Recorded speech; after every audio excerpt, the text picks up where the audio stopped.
Assalamu alaikum. Good evening. So, நம்ம வந்து உங்களுக்கு ஆல்ரெடி இன்ஃபார்ம் பண்ணியிருக்கோம். உங்களோட ஃபர்ஸ்ட் டேர்ம் எக்ஸாமுக்காக என்ன செய்ய போறோம், ஒரு மாடல் சீரிஸ் வந்து செய்ய போறோம்னு சொல்லி இல்லையா? ஸோ இதுல பார்ட் பேப்பர் ஒன்னுக்குரிய எல்லாருமே பேப்பர் ஒன் செஞ்சு பார்த்துருப்பீங்க. உங்களோட மார்க்ஸ் என்னன்னு சொல்லி உங்களுக்கு தெரியும். ஸோ நம்ம இப்ப என்ன செய்ய போறோம், அந்த பேப்பருக்குரிய எக்ஸ்பிளனேஷன் பார்க்கணும். சோ இப்படி என்ன செய்வோம், 8 பேப்பர்ஸ் வந்து பார்க்க போறோம். 8 பேப்பர்ஸ்லயும் வந்து ஒவ்வொரு பேப்பர்லயும் 30 MCQ இருக்க போது டோட்டலா 240 MCQ பார்க்கணும். சோ அந்த 240 MCQ என்னன்னு கேட்டால் அவங்களோட ஜெனரல் கெமிஸ்ட்ரியில பாஸ் பேப்பர்ஸ், ஜெனரல் கெமிஸ்ட்ரி அதே போல கால்குலேஷன் அவங்களோட ஃபர்ஸ்ட் டேர்முக்கு உட்பட்ட சிலபஸ்ல பாஸ் பேப்பர்ஸ்ல வந்திருக்கக்கூடிய கேள்விகள். இது வந்து full and fully pass paper கேள்வி தான். சோ உங்களுக்கு பாஸ் பேப்பர் கேள்விகளோட ஒரு தொடர்புண்டு ஆல்ரெடி இருக்கும். கிளாஸ்ல வந்து பேப்பர் கிளாஸுக்கு ஆல்ரெடி ஜாயின் ஆன பிள்ளைங்களுக்கு தெரியும், பாஸ் பேப்பர் கேள்வி நம்ம ஃபுல்லா செஞ்சிருப்போம். சோ அதே கேள்விகள் தான், பட் நம்ம என்ன செஞ்சிருப்போம், இங்க பிக் பண்ணியிருக்கோம். சில முக்கியமான கேள்விகளை பிக் பண்ணிருக்கோம். சோ அந்த முக்கியமான கேள்விகள் வந்து ஒவ்வொரு கேள்வியும் ஒவ்வொரு ஐடியால இருக்கிற மாதிரி பிக் பண்ணிருப்போம். ஒரு கேள்விக்கும் மற்ற கேள்விக்கும் தொடர்பு இருந்தால் ஒரே மாதிரி கேள்வி மாதிரி இருக்கும் இல்லையா? அப்படி இல்லாம இருக்கு. ஒவ்வொரு கேள்விக்கும் தொடர்பு இல்லாத மொத்தமாக 240 டாபிக், 240 ஐடியால செய்யக்கூடிய கேள்விகள் வந்து என்ன செஞ்சிருப்போம், இந்த சீரீஸ்ல வந்து நம்ம என்ன செய்ய போறோம், கதைக்க போறோம்.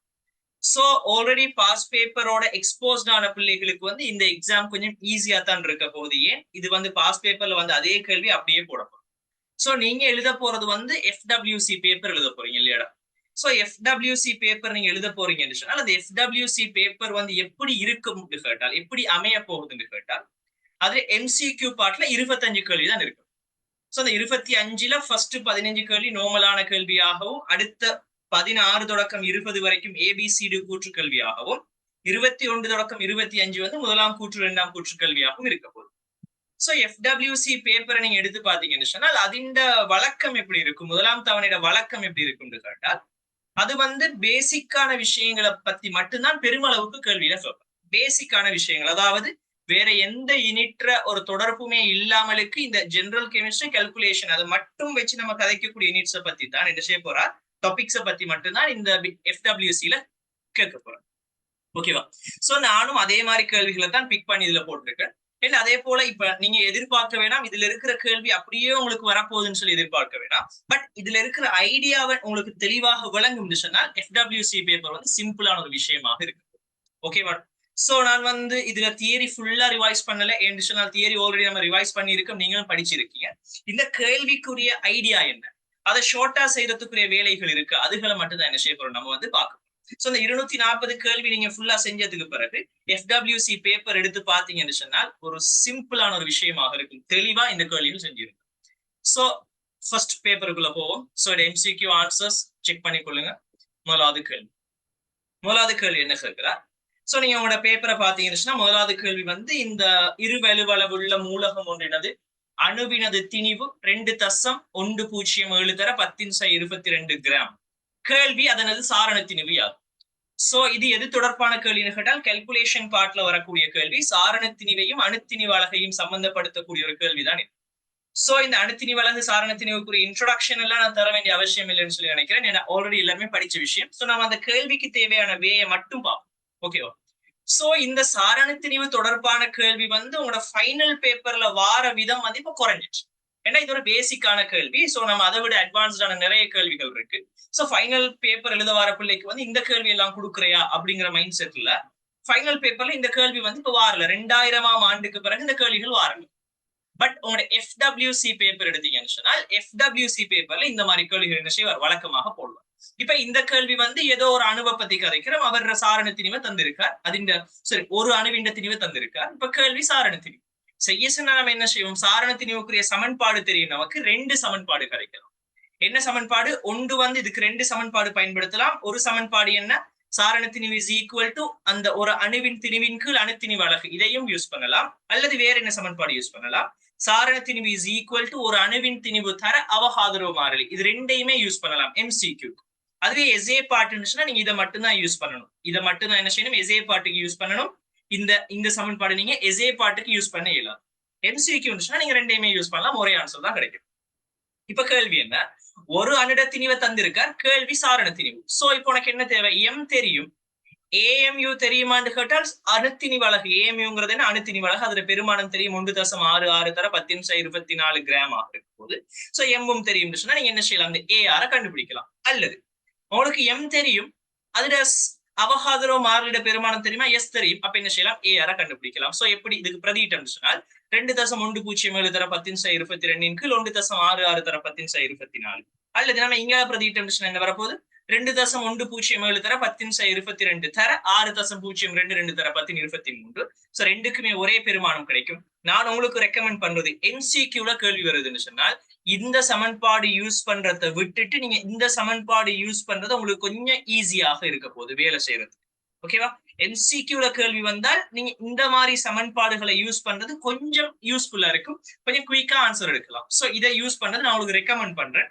பட் சில சந்தர்ப்பங்கள்ல இதை யூஸ் பண்றதை விட இந்த சமன்பாடு யூஸ் பண்றது ஈஸியா இருக்கும். என்ன மாதிரி சந்தர்ப்பங்கள்?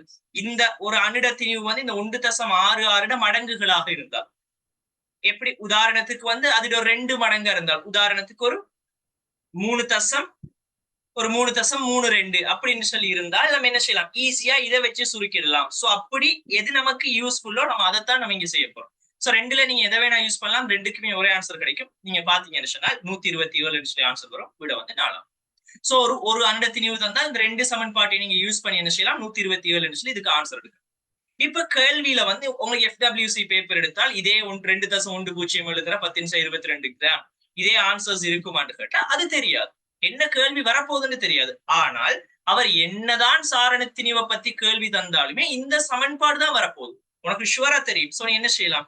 இந்த சமன்பாட்டை போட்டு பிரதிட்டா ஆன்சர் கிடைக்க போகுது. சோ இதே கேள்வி வரணும்னு சொல்லி எதிர்பார்க்காது, இந்த ஐடியா வரப்போகுது. ஓகேவா? அடுத்த கேள்வி, இரண்டாவது கேள்வி என்ன சொல்ல வர்றார்? ஏற்றம் தொடர்பான வினாக்கள். ஒரு என்ன கேள்வி? ஒரு மூல் அல்பா துணிக்கைகள் இருக்கக்கூடிய ஏற்றம் என்னதான் கேள்வி.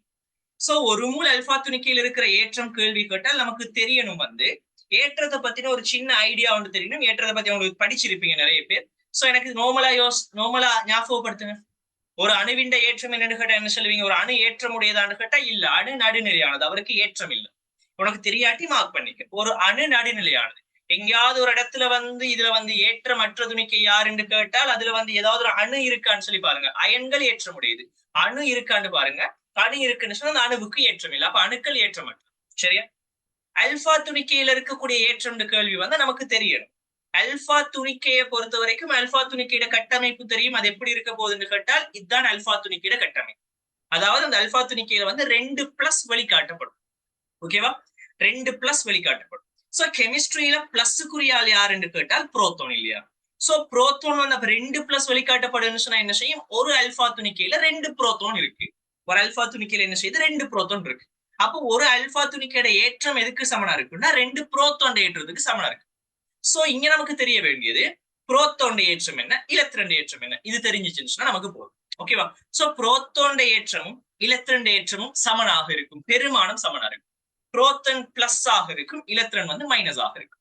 சோ இங்க ஒரு மூல் அல்பா துணிக்கை என்று சொல்றதால நமக்கு தெரியும் ஒரு அல்பால வந்து 2 புரோட்டான் இருக்கும்.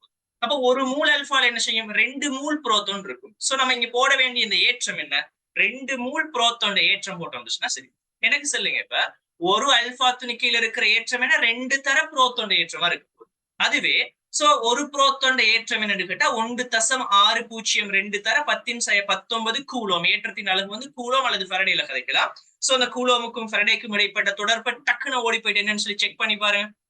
ஒரு தடவை ரிவைஸ் பண்ணுங்க. சோ கூலோம் வந்து அழகு இங்க நம்ம கதைக்க போறோம். சோ 1.602 தர 10⁻19 கூலோம் ஒரு புரோட்டான் ஏற்றமாக இருக்கு. அப்ப ஒரு அல்பா துணிக்கையோட ஏற்றம் என்ன வரைக்கும்? ஒரு அல்பா துணிக்கை வந்து 2 புரோட்டான் ஏற்றத்துக்கு சமனா இருக்கும். ஏன் 2+ இருக்கு. அப்ப அந்த ஒரு புரோட்டான் ஏற்றத்தை 2ஆல பெருக்கி நான் வாரது ஒரு அல்பா துணிக்கையில் இருக்கிற ஏற்றம். சோ இது வந்து என்ன இருக்க போது? ஒரு அல்பா துணிக்கையில் இருக்க போற ஏற்றமாக இருக்கு போது. அப்ப 2 தர பிளஸ் 1.602 தர 10⁻19 கூலோம் ஒரு அல்பா துணிக்கையில் இருக்க போற ஏற்றமாக இருக்கு. இப்ப இது இருக்கு. எலக்ட்ரான் ஏற்றம் என்னன்னு கேட்டா என்ன சொல்லுவீங்க? ஒரு எலக்ட்ரான் ஏற்றம் என்ன? இதே பெருமானம் 1.602 தர 10⁻19 கூலோம் என்ன? இது வந்து மறையாக இருக்கு. எலக்ட்ரானுக்கு வந்து மறையா இருக்கு, புரோட்டானுக்கு வந்து நேரா இருக்கு. That's it. சோ இப்ப அடுத்த நமக்கு தேவையான கேள்வி என்னன்னா ஒரு மூல அல்பா துணிக்கையில் இருக்கிற ஏற்றம் தான் கேள்வி. நமக்கு தெரியும் ஒரு அல்பா துணிக்கையில் இருக்கிற ஏற்றம் 2 தர 1.602 தர 10⁻19 என்று சொன்னால் ஒரு மூல் எவ்வளவு இருக்கும்? அது என்ன செய்யணும்? அவகாதரோ மாறிலியால பெருக்கணும். சோ 2 தர புரோத்தோண்ட ஒரு மூல்ட ஏற்றம் சொல்லி போட்டாலும் சரி. நம்ம இதை வந்து அவகாதுரோ மாறிலியால பெருக்கலாம். அல்லது ஒரு மூல்ல வந்து எத்தனை ஏற்றம் இருக்கும்? 2+. அப்ப 2+ ரெண்டு புரோத்தோன். அப்ப ஒரு மூல்டு கிடைச்சால் 2 மூல் புரோத்தோன். சரியா? சோ 2 மூல் புரோத்தோண்ட ஏற்றம். சோ ஒரு புரோத்தோண்ட ஏற்றத்தை நம்ம ஒரு மூல் புரோத்தோண்ட ஏற்றத்தை 2ஆல பெருக்கணும்னு என்ன கிடைக்கும் நமக்கு? இந்த அல்பா விண்ட ஒரு மூல்ட ஏற்றம் கிடைக்கும். சோ ஒரு மூல் புரோத்தோண்ட ஏற்றம் எதுக்கு சமனா இருக்கும்னு கேட்டால் 96,490 கூலோமுக்கு சமனாக இருக்கும். ஓகேவா? 96,490 கூலோம் மூல் மைனஸ் 1க்கு சமனாக இருக்கும். சோ இவர் ஏற்றம் எதுக்கு சமனா இருக்கும்? இதை 2ஆல பெருக்கிறதுக்கு சமனாக வந்து சேரும். சோ 19,192,980 கூலோம். சோ இதுக்குரிய ஆன்சர் எங்க இருக்கும்? சோ விட வந்து 3வது விடையாக வந்து சேரும். That's it. சோ இந்த ஏற்றம் தொடர்பான ஐடியாவை கொஞ்சம் மைண்ட்ல வச்சுக்கொள்ளு. ஒரு புரோத்தோண்ட ஏற்றம் என்ன, ஒரு இலத்திரண்ட ஏற்றம் என்ன, அதே போல ஒரு மூல் புரோத்தோண்ட ஏற்றம் என்ன, ஒரு மூல் இலத்திரண்ட ஏற்றம் என்ன, நியூத்திரனுக்கு ஏற்றம் இருக்கான்னு கேட்டா இல்ல, அவருடைய ஏற்றம் 0. சோ அதுவே வந்து ஒரு இப்ப இதை வச்சு ஒரு சோடியம் பிளஸ் ஒரு மூல்ட ஏற்றம் என்னன்னு கேட்டா என்ன சொல்லுவீங்க? சோடியம் பிளஸ் சொன்னா ஒரு பிளஸ் வெளிக்காட்டப்படுது. அப்ப ஒரு பிளஸ் சொன்னா யாரோட ஏற்றம்? புரோத்தோண்ட ஏற்றம். ஒரு பிளஸ்னா ஒரு புரோத்தோண்ட ஏற்றம். சோ ஒரு மூல்டு கேட்டால் எவ்வளவு இருக்க போகுது? சோடியம் பிளஸ் ஒரு மூல்ட ஏற்றம் என்னன்னு கேட்டால் ஒரு மூல் புரோத்தோண்ட ஏற்றம். சோ ஒரு மூல் புரோத்தோண்ட ஏற்றம் 96,490 கூலோம். இவ்வளவுதான் கதை. ஓகே, இவ்வளவுதான் ஐடியா. சோ இது மாதிரி பல விதமான கேள்விகள் வரும். அடுத்த கேள்வி. அடுத்தது சம இலத்திரன் கூறுகள் தொடர்பானது. என்ன கேள்வி? பின்வருவனவற்றும் Zn2+ கற்றாயனுடன் சம இலத்திரனுக்குரியது எது? அதான் கேள்வி. இப்ப சம இலத்திரன் கேட்டால் இதுல சில பிள்ளைகள் செய்யற வேலை என்னன்னு கேட்டா அவரை இலத்திரன் நிலை அமைப்பு எழுது. ஒவ்வொரு ஆளையும் Zn2+ சொன்னா Zn2+க்கு 1s2 2s2 சொல்லி ஸ்டார்ட் பண்ணி இலத்திரன் நிலை அமைப்பு எழுத போறேன். Cu2+க்கு எழுத போறேன். நிக்கலுக்கு எழுத போறேன். இப்படி ஒவ்வொருவருக்கும் என்ன செய்ய போறேன்? இலத்திரன் நிலை அமைப்பு எழுதுற வேலோடு பாக்குற பிள்ளைகள். இதெல்லாம் செய்யாது. சிம்பிளா ஒரு வேலை பாரு. கேள்வி சம இலத்திரனுக்குரியது. அதான் கேள்வி.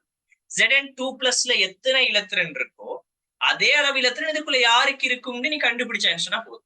சோ இலத்திரன் யாருக்கு எத்தனை இருக்குன்னு எப்படி கண்டுபிடிக்கிறா? அவர் அணுவெண் தெரிஞ்சா சிம்பிளான வேலை. இப்ப Zn2+ சொன்னா நமக்கு தெரியும்.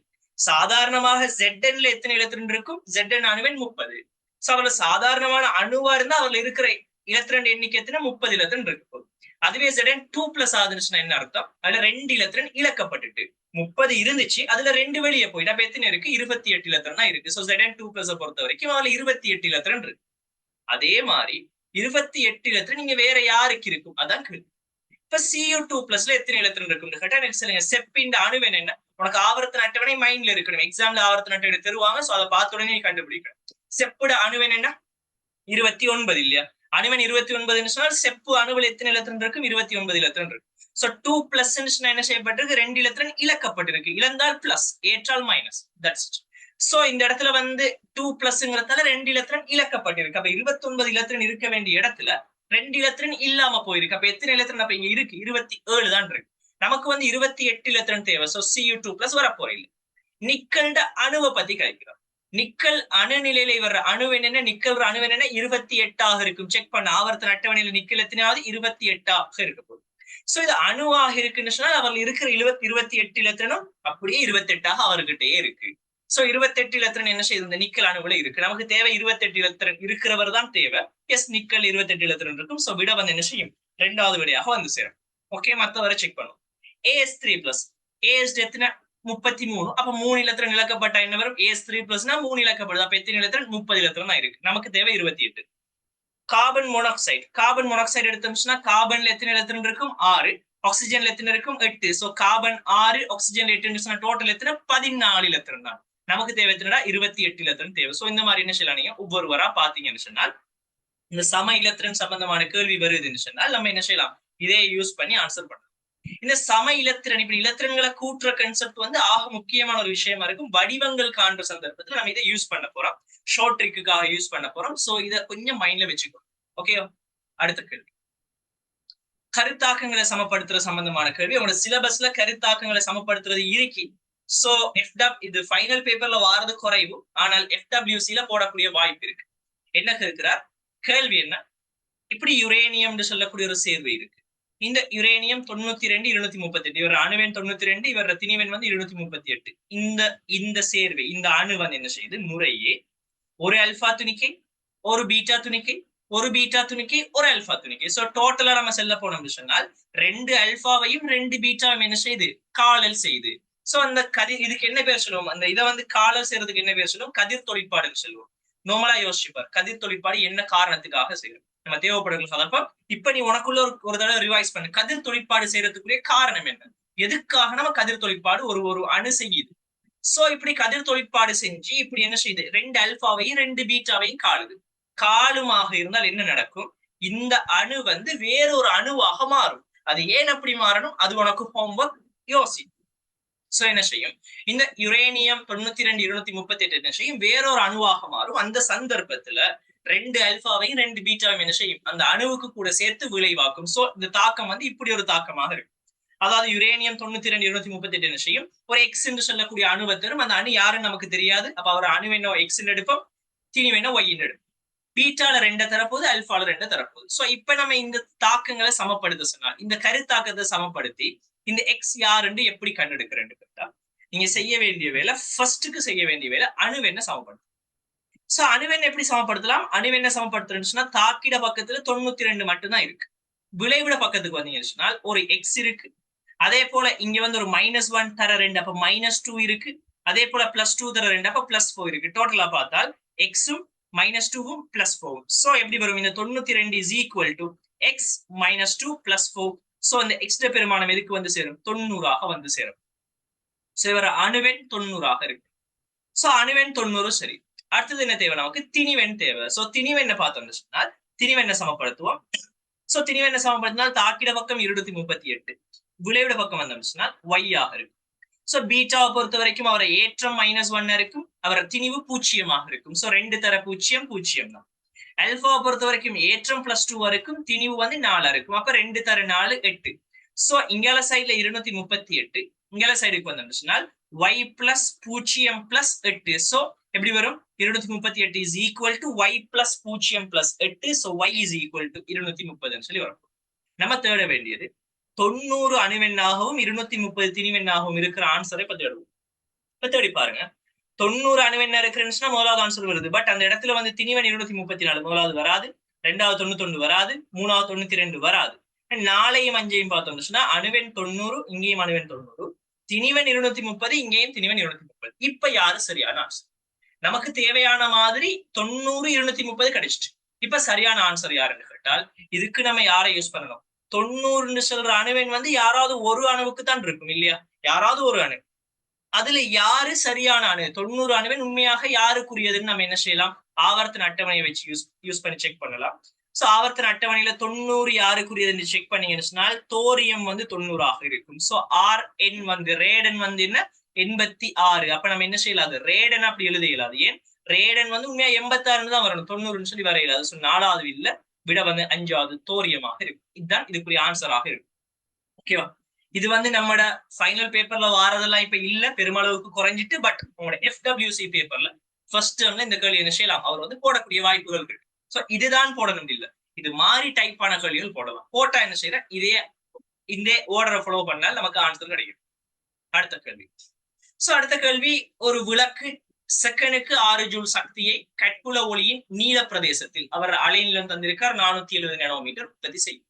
இப்ப கேள்வி, 1 தர 10 20 போட்டோன்களை பிறப்பிப்பதற்கு விளக்கு எவ்வளவு நேரம் ஒளிர வேண்டும், இதுதான் கேள்வி. இதுக்கு நம்ம எப்படி ஆன்சர் பண்றோம், இது எது சம்பந்தப்பட்ட ஒரு கேள்வி, பிளாங்கின் சக்தி சொட்டு கொள்கை இல்லையா, மேக்ஸ் பிளாங்கின் சக்தி சொட்டு கொள்கை.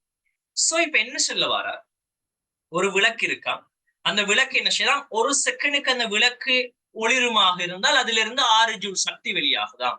இப்ப என்ன கேள்வின்னு கேட்டால், அவர் அலைநீளமும் தந்துட்டார், அந்த சக்தி கதிர்ப்பின் அலைநீளமும் தந்துட்டார். இப்ப கேள்வி, 1 தர 10 20 போட்டோன்களை பிறப்பிக்கணும், அதுக்கு எவ்வளவு நேரம் ஒளிரணும், அதான் கேள்வி. இப்ப நமக்கு என்ன தெரியும், 6 ஜூல் சக்தியை வெளியாக்குதுன்னு சொன்னால் 6 ஜூல் சக்திங்கிறது நிறைய போட்டோன்கள் சேர்ந்துதான் ஒரு செகண்டுக்கு 6 ஜூல் சக்தி வருது. அப்ப நம்ம என்ன கண்டுபிடிக்கலாம்னா, ஒரு போட்டோன் சக்தி என்னன்னு நம்ம கண்டுபிடிச்சோம்னு சொன்னால் அதை எப்படி கண்டுபிடிக்கிற, E is equal to hc into lambdaங்கிற சமன்பாடு.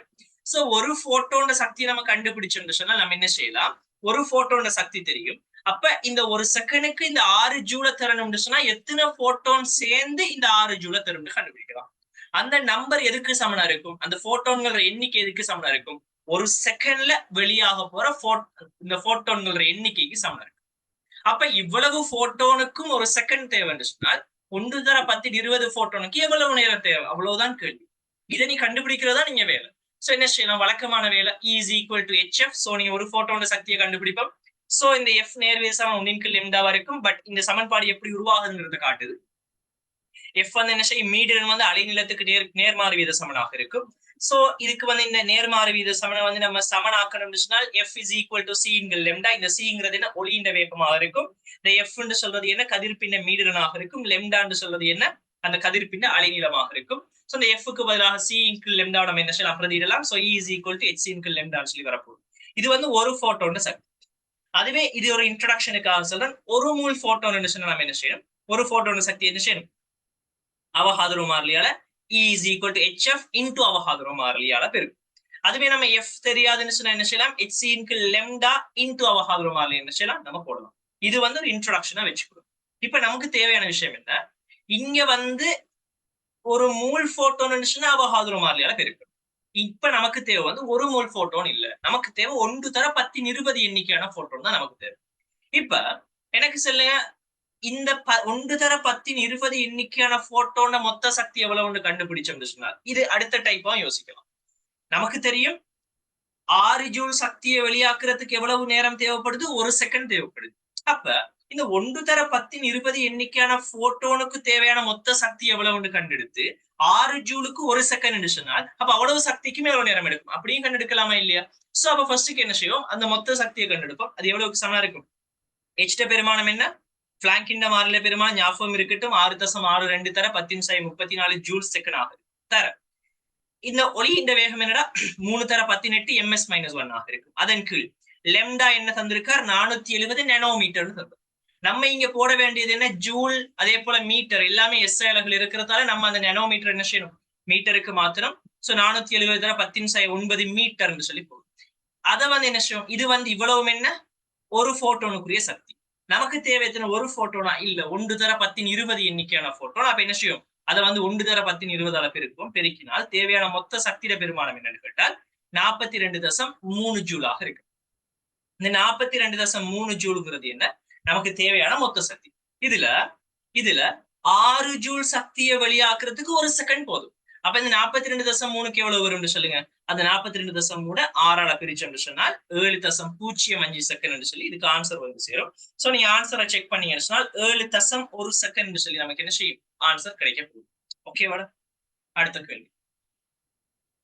கேள்வி, Z எனும் மூலகம் NS2NP3 என்ற இலத்திரன் கட்டமைப்பை கொண்டிருக்கிறது. சோ NS2NP3 என்று சொன்னால் இது எத்தனையாம் கூட்டம், 15ஆம் கூட்ட மூலகமாக இருக்கும். பார்த்த உடனே சொல்லணும் 15ஆம் கூட்ட மூலகம். Z உடன் ஆகக்கூடிய பங்கீட்டு வலு பிணைப்பை உண்டாக்குகின்ற மூலகத்தின் இலத்திரன் கட்டமைப்பாளர். இப்ப கேள்வி என்னன்னு கேட்டால், இப்ப இதுல வந்து யாரு கூட பங்கீட்டு வலு பிணைப்ப, கீழே இருக்கிற இந்த ஆன்சர்ஸ்ல யாரு வந்து கூட பங்கீட்டு வலு பிணைப்ப இந்த இலத்திரன் நிலையமைப்போட உருவாக்கும், அதான் கேள்வி. இதுக்கு எப்படி நம்ம கண்டெடுக்கிறோம், கொஞ்சம் யோசி, எப்படி இதுக்கு ஆன்சர் பண்றோம்.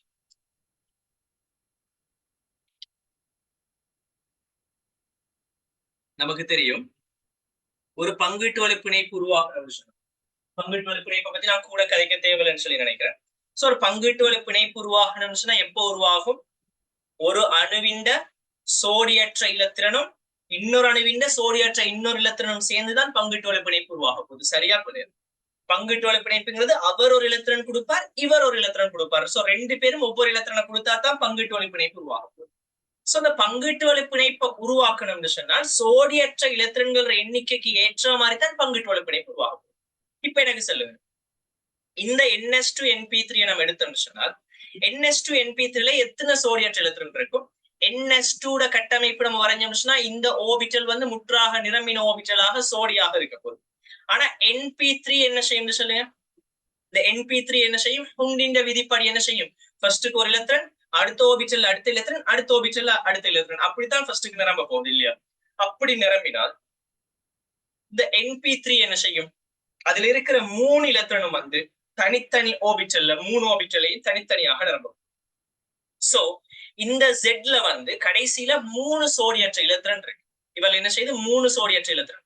அப்ப இவர் மேக்சிமம் எத்தனை பங்கீட்டு வலு பிணைப்பு ஆக்கலாம்னு கேட்டா 3 சோடியற்ற இலத்திரன் இருக்கிறதால 3 பங்கீட்டு வலு பிணைப்பு ஆக்கலாம். அப்ப இந்த 3 பங்கீட்டு பிணைப்பை ஆக்கணும். மேக்சிமம் 3 பங்கீட்டு பிணைப்பை இவரால் ஆக்க இயலும் சொன்னால் அந்த 3 ஆக்குறதுக்கு இன்னொருவர்கிட்ட அதே சோடி 3 இலத்திரன் இருந்தா தானே இயலும். சோ நம்ம அதுக்கு யாரு பொருத்தமானவர், அதான் கேள்வி. சோ இந்த கேள்வி எது தொடர்பான ஒரு கேள்வி, அவர் இலத்திரன் நிலையமைப்பை பயன்படுத்தி எப்படி அவங்களோட சோடியற்ற இலத்திரங்களை கண்டெடுக்கிறார் அது தொடர்பான கேள்வி தானே. சோ இப்ப செக் பண்ணுங்க, NH2NP1ல இந்த S2 என்ன செய்யும், முற்றாக சோடியாக இருக்கும். இந்த NP1ல இருக்கிற ஒரு இலத்திரன் மட்டும் சோடியற்றதாக இருக்கு. இங்க 3 பேர் இருக்கு, இங்க ஒரே ஒரு சோடியற்றதான் இருக்குன்னு சொன்னா எத்தனை பங்கீட்டு பிணைப்பு வரும்? இவற்றை ஒன்றுதான் இருக்குன்னு சொன்னா ஒரே ஒரு பங்கீட்டு பிணைப்பு தான் வரப்போகுது மொத்தமா. இவருக்கு ஒரு NP2ல எத்தனை சோடியற்ற இலத்திரன் இருக்கும்? 2 சோடியற்ற இலத்திரன் இருக்க போது. சோ இங்க 2 இருக்கு, இங்க 3 இருந்தாலும் இங்க 2 தான் இருக்குங்கிறதால 2 பங்கீட்டு பிணைப்பு தான் வரப்போகுது. இங்க வந்துச்சுன்னா இவர்ல எத்தனை சோடியற்ற இலத்திரன் இருக்கு? இவர்ல 3 இருக்கு, இவர்லையும் 3 இருக்கு. அப்ப இந்த 3 சோடியற்ற இலத்திரனும் இந்த 3 சோடியற்ற இலத்திரனோட சேர்ந்து 3 பங்கீட்டு பிணைப்பு ஆக்க போகுது. ஓகே, இவருக்கு 3. இவருக்கு வந்துச்சுன்னா NP4க்கு வந்துச்சுன்னா எப்படி வரப்போகுது? முதலாவது 3 இலத்திரன் தனித்தனியா நிறமும் 3 முடிஞ்சு திருப்பி கடைசியா இருக்கிற 4வது இலத்திரன் என்ன செய்யும்? திருப்பி போய் ஒருவரோட சோடி ஆகும். அப்ப அந்த 3 பேர்ல 2 பேர் சோடியற்றதாக இருக்க போது. அப்ப சோடியற்ற இலத்திரங்களோட எண்ணிக்கை 2. அப்ப இவர்கிட்ட 2 சோடியற்ற இலத்திரன் இருக்கிறதால எத்தனை பங்கீட்டு பிணைப்பை இவர் ஆக்கலாம்? 2 பங்கீட்டு பிணைப்பை இவர் ஆக்கலாம். சோ இவரோட 2 தான் ஆக்க போறார். சோ இவர் நமக்கு தேவையில்லை, நமக்கு 3 தான் தேவை. சோ 3வதுக்கு 3 சோடியற்ற இலத்திரன் இருக்கு. சோ 3வது பங்கீட்டு பிணைப்பை கூட ஆக்க போகுது. இவருக்கு வந்தோம்னா NH2NP5. சோ 5 இலத்திரன் என்ன செய்யலாம்? ஃபர்ஸ்ட்டுக்கு 3 இலத்திரன் தனியாக நிறமும், அதுக்கு பிறகு திருப்பி 2 இலத்திரன் போயிட்டு சோடியாகும். இப்ப கடைசியா ஒரே ஒரு இலத்திரன் மட்டும் சோடியற்றதாக இருக்கு. அப்ப எத்தனை பங்கீட்டு பிணைப்பு அவரால் ஆக்கிலும்? ஒன்றுதான் ஆக்கிலும். சோ நமக்கு தேவையானது கூடையா இருக்கிறது. சோ 3வதுல என்ன செய்யும்? 3 பங்கீட்டு பிணைப்பு. சோ விட 3ஆக இருக்கு. அடுத்த வலுவளவு இலத்திரங்களை கண்டெடுக்கிற ஒரு கேள்வி. இது என்னன்னு கேட்டால் நிறைய பிள்ளைகள் இந்த மாதிரி கேள்விகளை குழம்புற என்ன விஷயம்னா 2 விஷயத்தை குழம்பிக் கொள்றோம். ஒன்றுடா வலுவளவுங்கிறது, 2வது வலுவளவு இலத்திரன்கிறது. வலுவளவுங்கிற கன்செப்ட் வேற, வலுவளவு இலத்திரன் சொல்ற கன்செப்ட் வேற.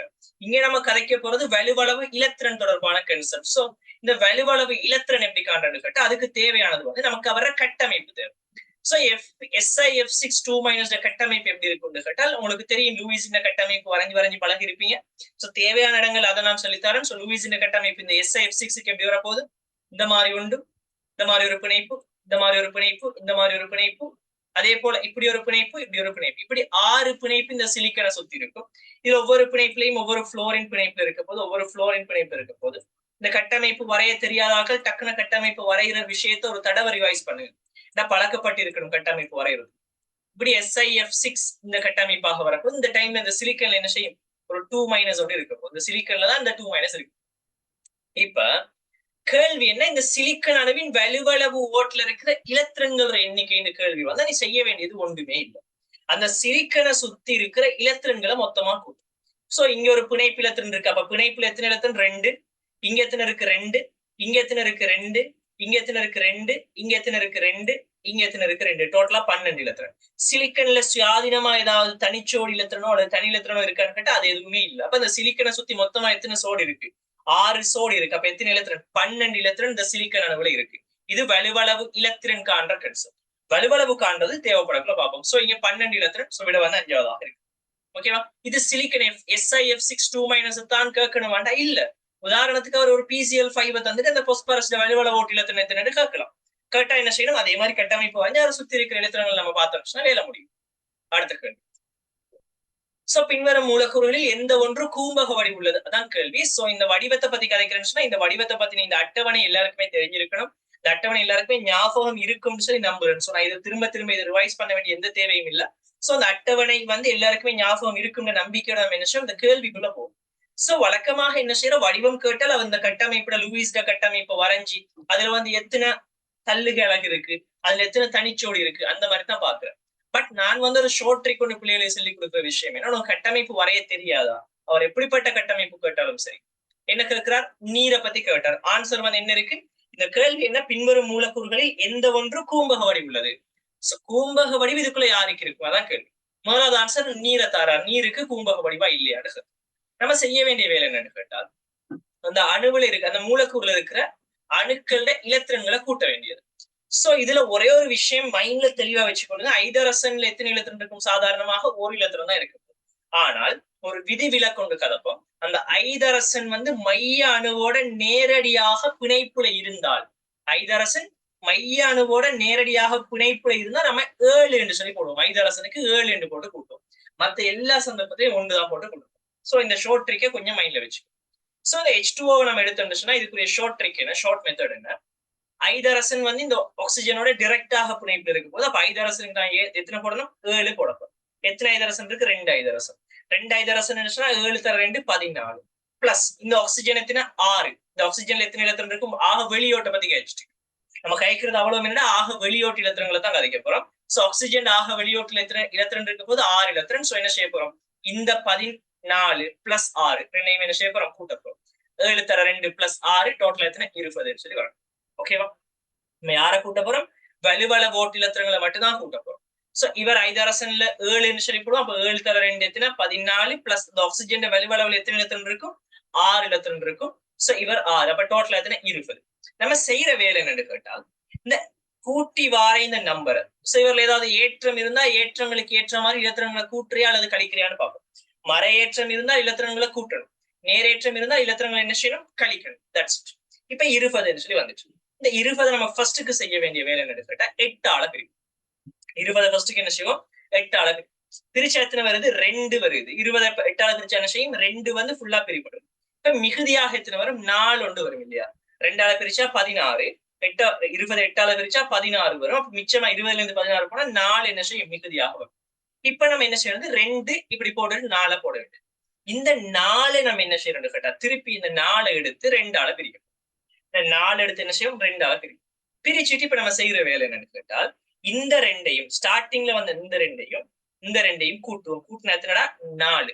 அந்த 4ஓட என்ன செய்யும் கேட்டால் இந்த கடைசியா வந்துச்சு தானே இந்த 2 வந்து டேஷ் பண்ணி இப்படி எழுதுவோம். 4 இந்த 2 எப்படி டேஷ் பண்ணி என்னன்னு கேட்டால் இந்த 4 என்னன்னு கேட்டா அவர் இலத்திரன் சோடிகள் அவர் தள்ளுகை அலகுகளோட எண்ணிக்கை.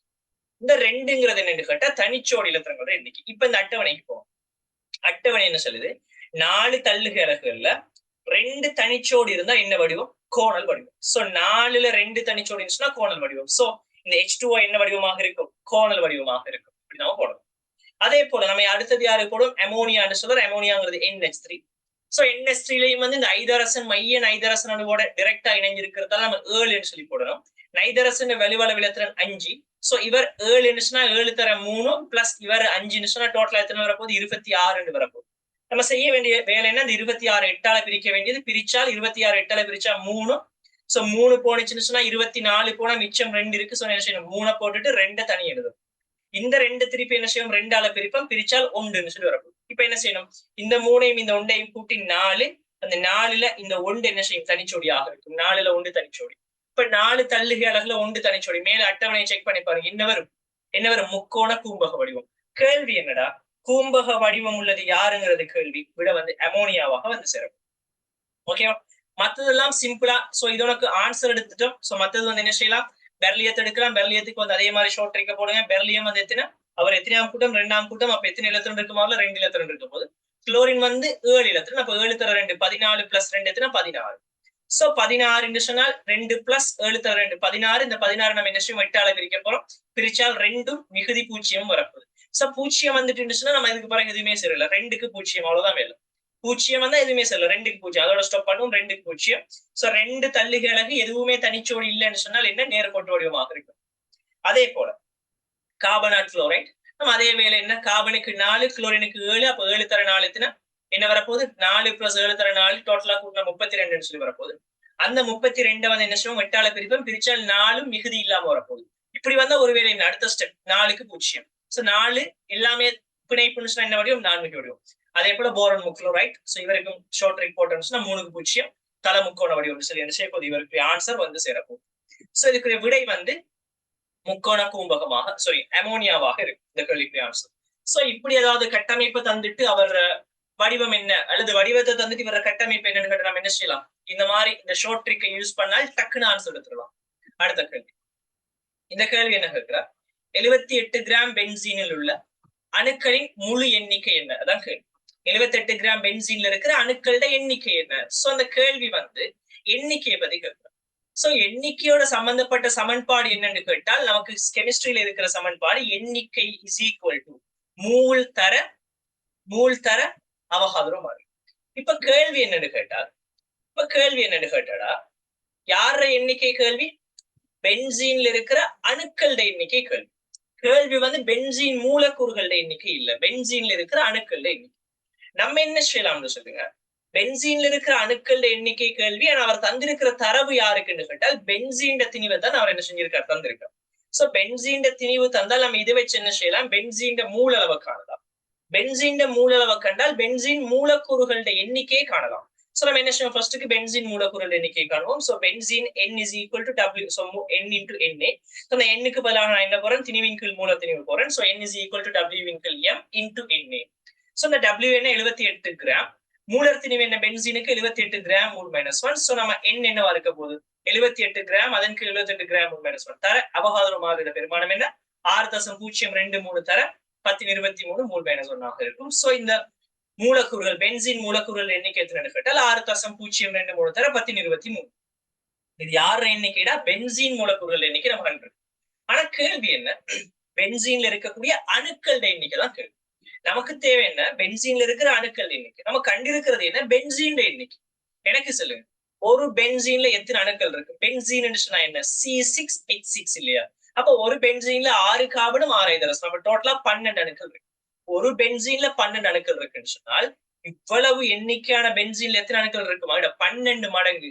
சோ ஒரு மூலக்கூறுல காணப்படக்கூடிய அணுக்கள் எண்ணிக்கை 12 என்று சொன்னால் இவ்வளவு எண்ணிக்கையான மூலக்கூறுகள்ல காணப்படக்கூடிய அணுக்கள் எண்ணிக்கை இருக்கும், அதுல தர 12 ஆக இருக்கும். சோ 12 தர 6.023 தர 1023 விட வந்து 4ஆவதாக வருது. அடுத்த கேள்வி, அணுவின் உபதுணிக்கைகள் சம்பந்தமான விஷயம் என்ன சொல்கிறார், அணுக்கரு இவற்றால் தொகுக்கப்பட்டுள்ளது. சோ அணுக்கருக்குள்ள யார் இருக்கும், அதான் கேள்வி. சோ அணுக்கருக்குள்ள யார் இருக்கும், ஒரு அணுவுல யார் இருக்கும்னு கேட்டா, இப்ப உங்களுக்கு தெரியும் நோமலாக ஒரு அணுல வந்து 2 கன்செப்ட் இருக்கும். ஒன்று அணுல வந்து வெளி ஓடுகள் இருக்கும், அதே போல கரு இருக்கும். வெளி ஓட்டுல வந்து யார் இருக்கும்னு கேட்டா இலத்திரன்கள் மட்டும் இருக்கும். கருவுக்குள்ள யார் இருக்கும்னு கேட்டால் கருவெண்கள் இருக்கும். கருவெண்கள் சொல்லக்குள்ள புரோத்தன்களும் நியூத்திரன்களும். அது மட்டும்தான் இருக்குமான்னு கேட்டா இல்ல. இந்த புரோத்தன்கள் நியூத்திரன்களுக்கு மேலதிகமாக இந்த ஒரு அணு எடுத்தோம்னு அந்த அணுவுல முக்கியமாக 3 பேர் இருக்கும், இலத்திரன்கள், புரோத்தன்கள், நியூத்திரன்கள். இதை தவிர அந்த கருவுக்குள்ள வந்து இன்னும் கொஞ்சம் பேர் இருப்பாங்க. யாருன்னு கேட்டால் மீசோன்கள், நியூட்ரினோக்கள், எதிர் புரோத்தோன்கள், ஐபரன்கள் சொல்லி இன்னும் சில பேர் இருப்பாங்க. இதுகளும் வந்து எங்க இருக்கும், கருவுக்குள்ளதான் இருக்கு. புரோத்தன் நியூட்ரன் மட்டும்தான் கருவுக்குள்ள இருக்கான்னு கேட்டா இல்ல, கருவுக்குள்ள இந்த மாதிரி சேர்வைகளும் என்ன செய்து, இந்த சேர்வைகளும் கருவுக்குள்ள இருக்கு. இப்ப கேள்வி என்ன கேட்கிறார், அணுக்கரு இவற்றால் தொகுக்கப்பட்டுள்ளது. முதலாவது புரோத்தன்கள் மாத்திரம், புரோத்தன் மட்டுமா இருக்கும், இல்ல நியூட்ரனும் இருக்கும், அதே போல இன்னும் சில கூறுகளும் இருக்கும். நியூட்ரன் மட்டும் இல்ல புரோத்தனும் இருக்கும், இன்னும் சில கூறுகள். புரோத்தன் நியூட்ரன்கள் மட்டும் சொன்னாங்க சரியா, இல்ல புரோத்தன் நியூட்ரனோட இன்னும் சில பேர் இருக்கு, மீசோன்கள், ஐபரன்கள், எதிர் புரோத்தன்கள், நியூட்ரினோக்கள், இந்த மாதிரி இன்னும் சில அடிப்படை துணிக்கைகள். 4வது புரோத்தன்கள், நியூட்ரன்கள் ஆகியவற்றுடன் மற்றைய அடிப்படை துணிக்கைகளும் ஓகே இல்லையா. சோ ஐபரன்கள், மீசோன்கள் எல்லாம் வரலாம். 5வது என்ன சொல்லுது, சம எண்ணிக்கையான நியூட்ரன்களும் புரோத்தன்களும் இலத்திரன்களும். இலத்திரன் கருவுக்குள்ள இருக்குமா, இல்ல கருவுக்குள்ள இருக்காது. சோ விட 5 விட வந்து 4வது இதுக்கு பொருத்தமான ஆன்சராக வந்து சேரும். ஓகேவாடா, ஏதாவது குழப்பம் இருக்கா? ஓகே, அடுத்த கேள்வி 11வது கேள்வி. சோ 11வது கேள்வி என்ன சொல்லுது, எஃப் எனும் சேர்வை சார் மூலக்கூற்று திணிவு 100 ஐதரசனையும் 60% கார்பனையும் 32% ஆக்சிஜனையும் மாத்திரம் கொண்டுள்ளது. எஃபின் கட்டமைப்பு யாதாக இருக்கலாம்? கேள்வி என்னன்னு கேட்டால் ஒரு சேர்வையை பத்தி ஒரு இன்ட்ரோடக்ஷன் ஒன்று தாரார். அதுல கார்பன் இவ்வளவு இருக்கும், ஆக்சிஜன் இவ்வளவு இருக்கும், ஐதரசனை பத்தி எத்தனை பெர்சன்டேஜ் அவர் சொல்லல, அவர் சார் மூலக்கூற்று திணிவு தந்திருக்கார். இப்ப அவரோட கட்டமைப்பு என்னவா இருக்கலாம், அதான் இப்ப கேள்வி. இப்ப நம்ம இதுக்கு எப்படி ஆன்சர் பண்றேன்னு கேட்டால், ஒரு கட்டமைப்பு நமக்கு தெரியணும் சொன்னால் அதுல இருக்கக்கூடிய அணுக்களின் சரியான நம்பர் தெரியணும் இல்லையா. சோ அணுக்களின் சரியான நம்பர் வந்து எதுல குறிக்கப்பட்டிருக்கும், மூலக்கூற்று சூத்திரத்துல குறிக்கப்பட்டிருக்கும். சோ நம்ம என்ன செய்யணும், அவர் தந்த விஷயத்தை வச்சு நம்ம என்ன செய்யணும், இவர மூலக்கூற்று சூத்திரத்தை கண்டெடுக்கணும். சோ மூலக்கூற்று சூத்திரம் கண்டெடுக்கிறேன்னு சொன்னால் பெர்சன்டேஜ் எல்லாம் தாரான்னு சொன்னா அதை வச்சு எப்படி மூலக்கூற்று சூத்திரம் கண்டெடுக்கலாம், ஓடுறவங்களுக்கு தெரியும். சோ இங்க வழக்கமாக கேள்விகள் வந்து 2 விதமா மாறலாம். ஒன்று எல்லாரையும் தரலாம், அல்லது யாராவது ஒருவரை தராம விடலாம். ஆனால் என்ன செஞ்சாலும் நம்ம என்ன செய்யலாம்னா கண்டுபிடிக்கலாம். எப்படி, உனக்கு இங்க ஆக்சிஜனும் கார்பனும் தெரியும் சொன்னால் ஐதரசன் மட்டும் தெரியாது, ஆனா எல்லாரையும் கூட்டினா 100 வரணும், 100% வரணும். அப்ப இவர் 32 60 போனா மிச்சம் ஐதரசன் எத்தனை பெர்சன்டேஜ், 8%. இந்த மாதிரி நீ கண்டுபிடிக்கலாம். ஓகேவா. இப்ப என்ன நமக்கு தேவை, இதுல அட்டவணை ஒன்று போடுவோம், இதே மாதிரி அட்டவணை. சோ அதுல ஃபர்ஸ்ட்டுக்கு போறது என்ன, திணிவு வீதம் போடுவோம். சோ திணிவு வீதம் போட சொன்னா கார்பன் தந்திருக்கார் 60% தந்திருக்கார், இவர் ஆக்சிஜன் வந்து 32 தந்தா ஆனா ஐதரசன் தெரியாது. அப்ப நம்ம என்ன செய்யணும், ஐதரசன் பெர்சன்டேஜ் ஃபர்ஸ்ட் கண்டுபிடிக்கணும். ஐதரசன் பெர்சன்டேஜ் எத்தனையா இருக்கும், கார்பன் ஐதரசன் ஆக்சிஜன் மூணையும் கூட்டினா 100%.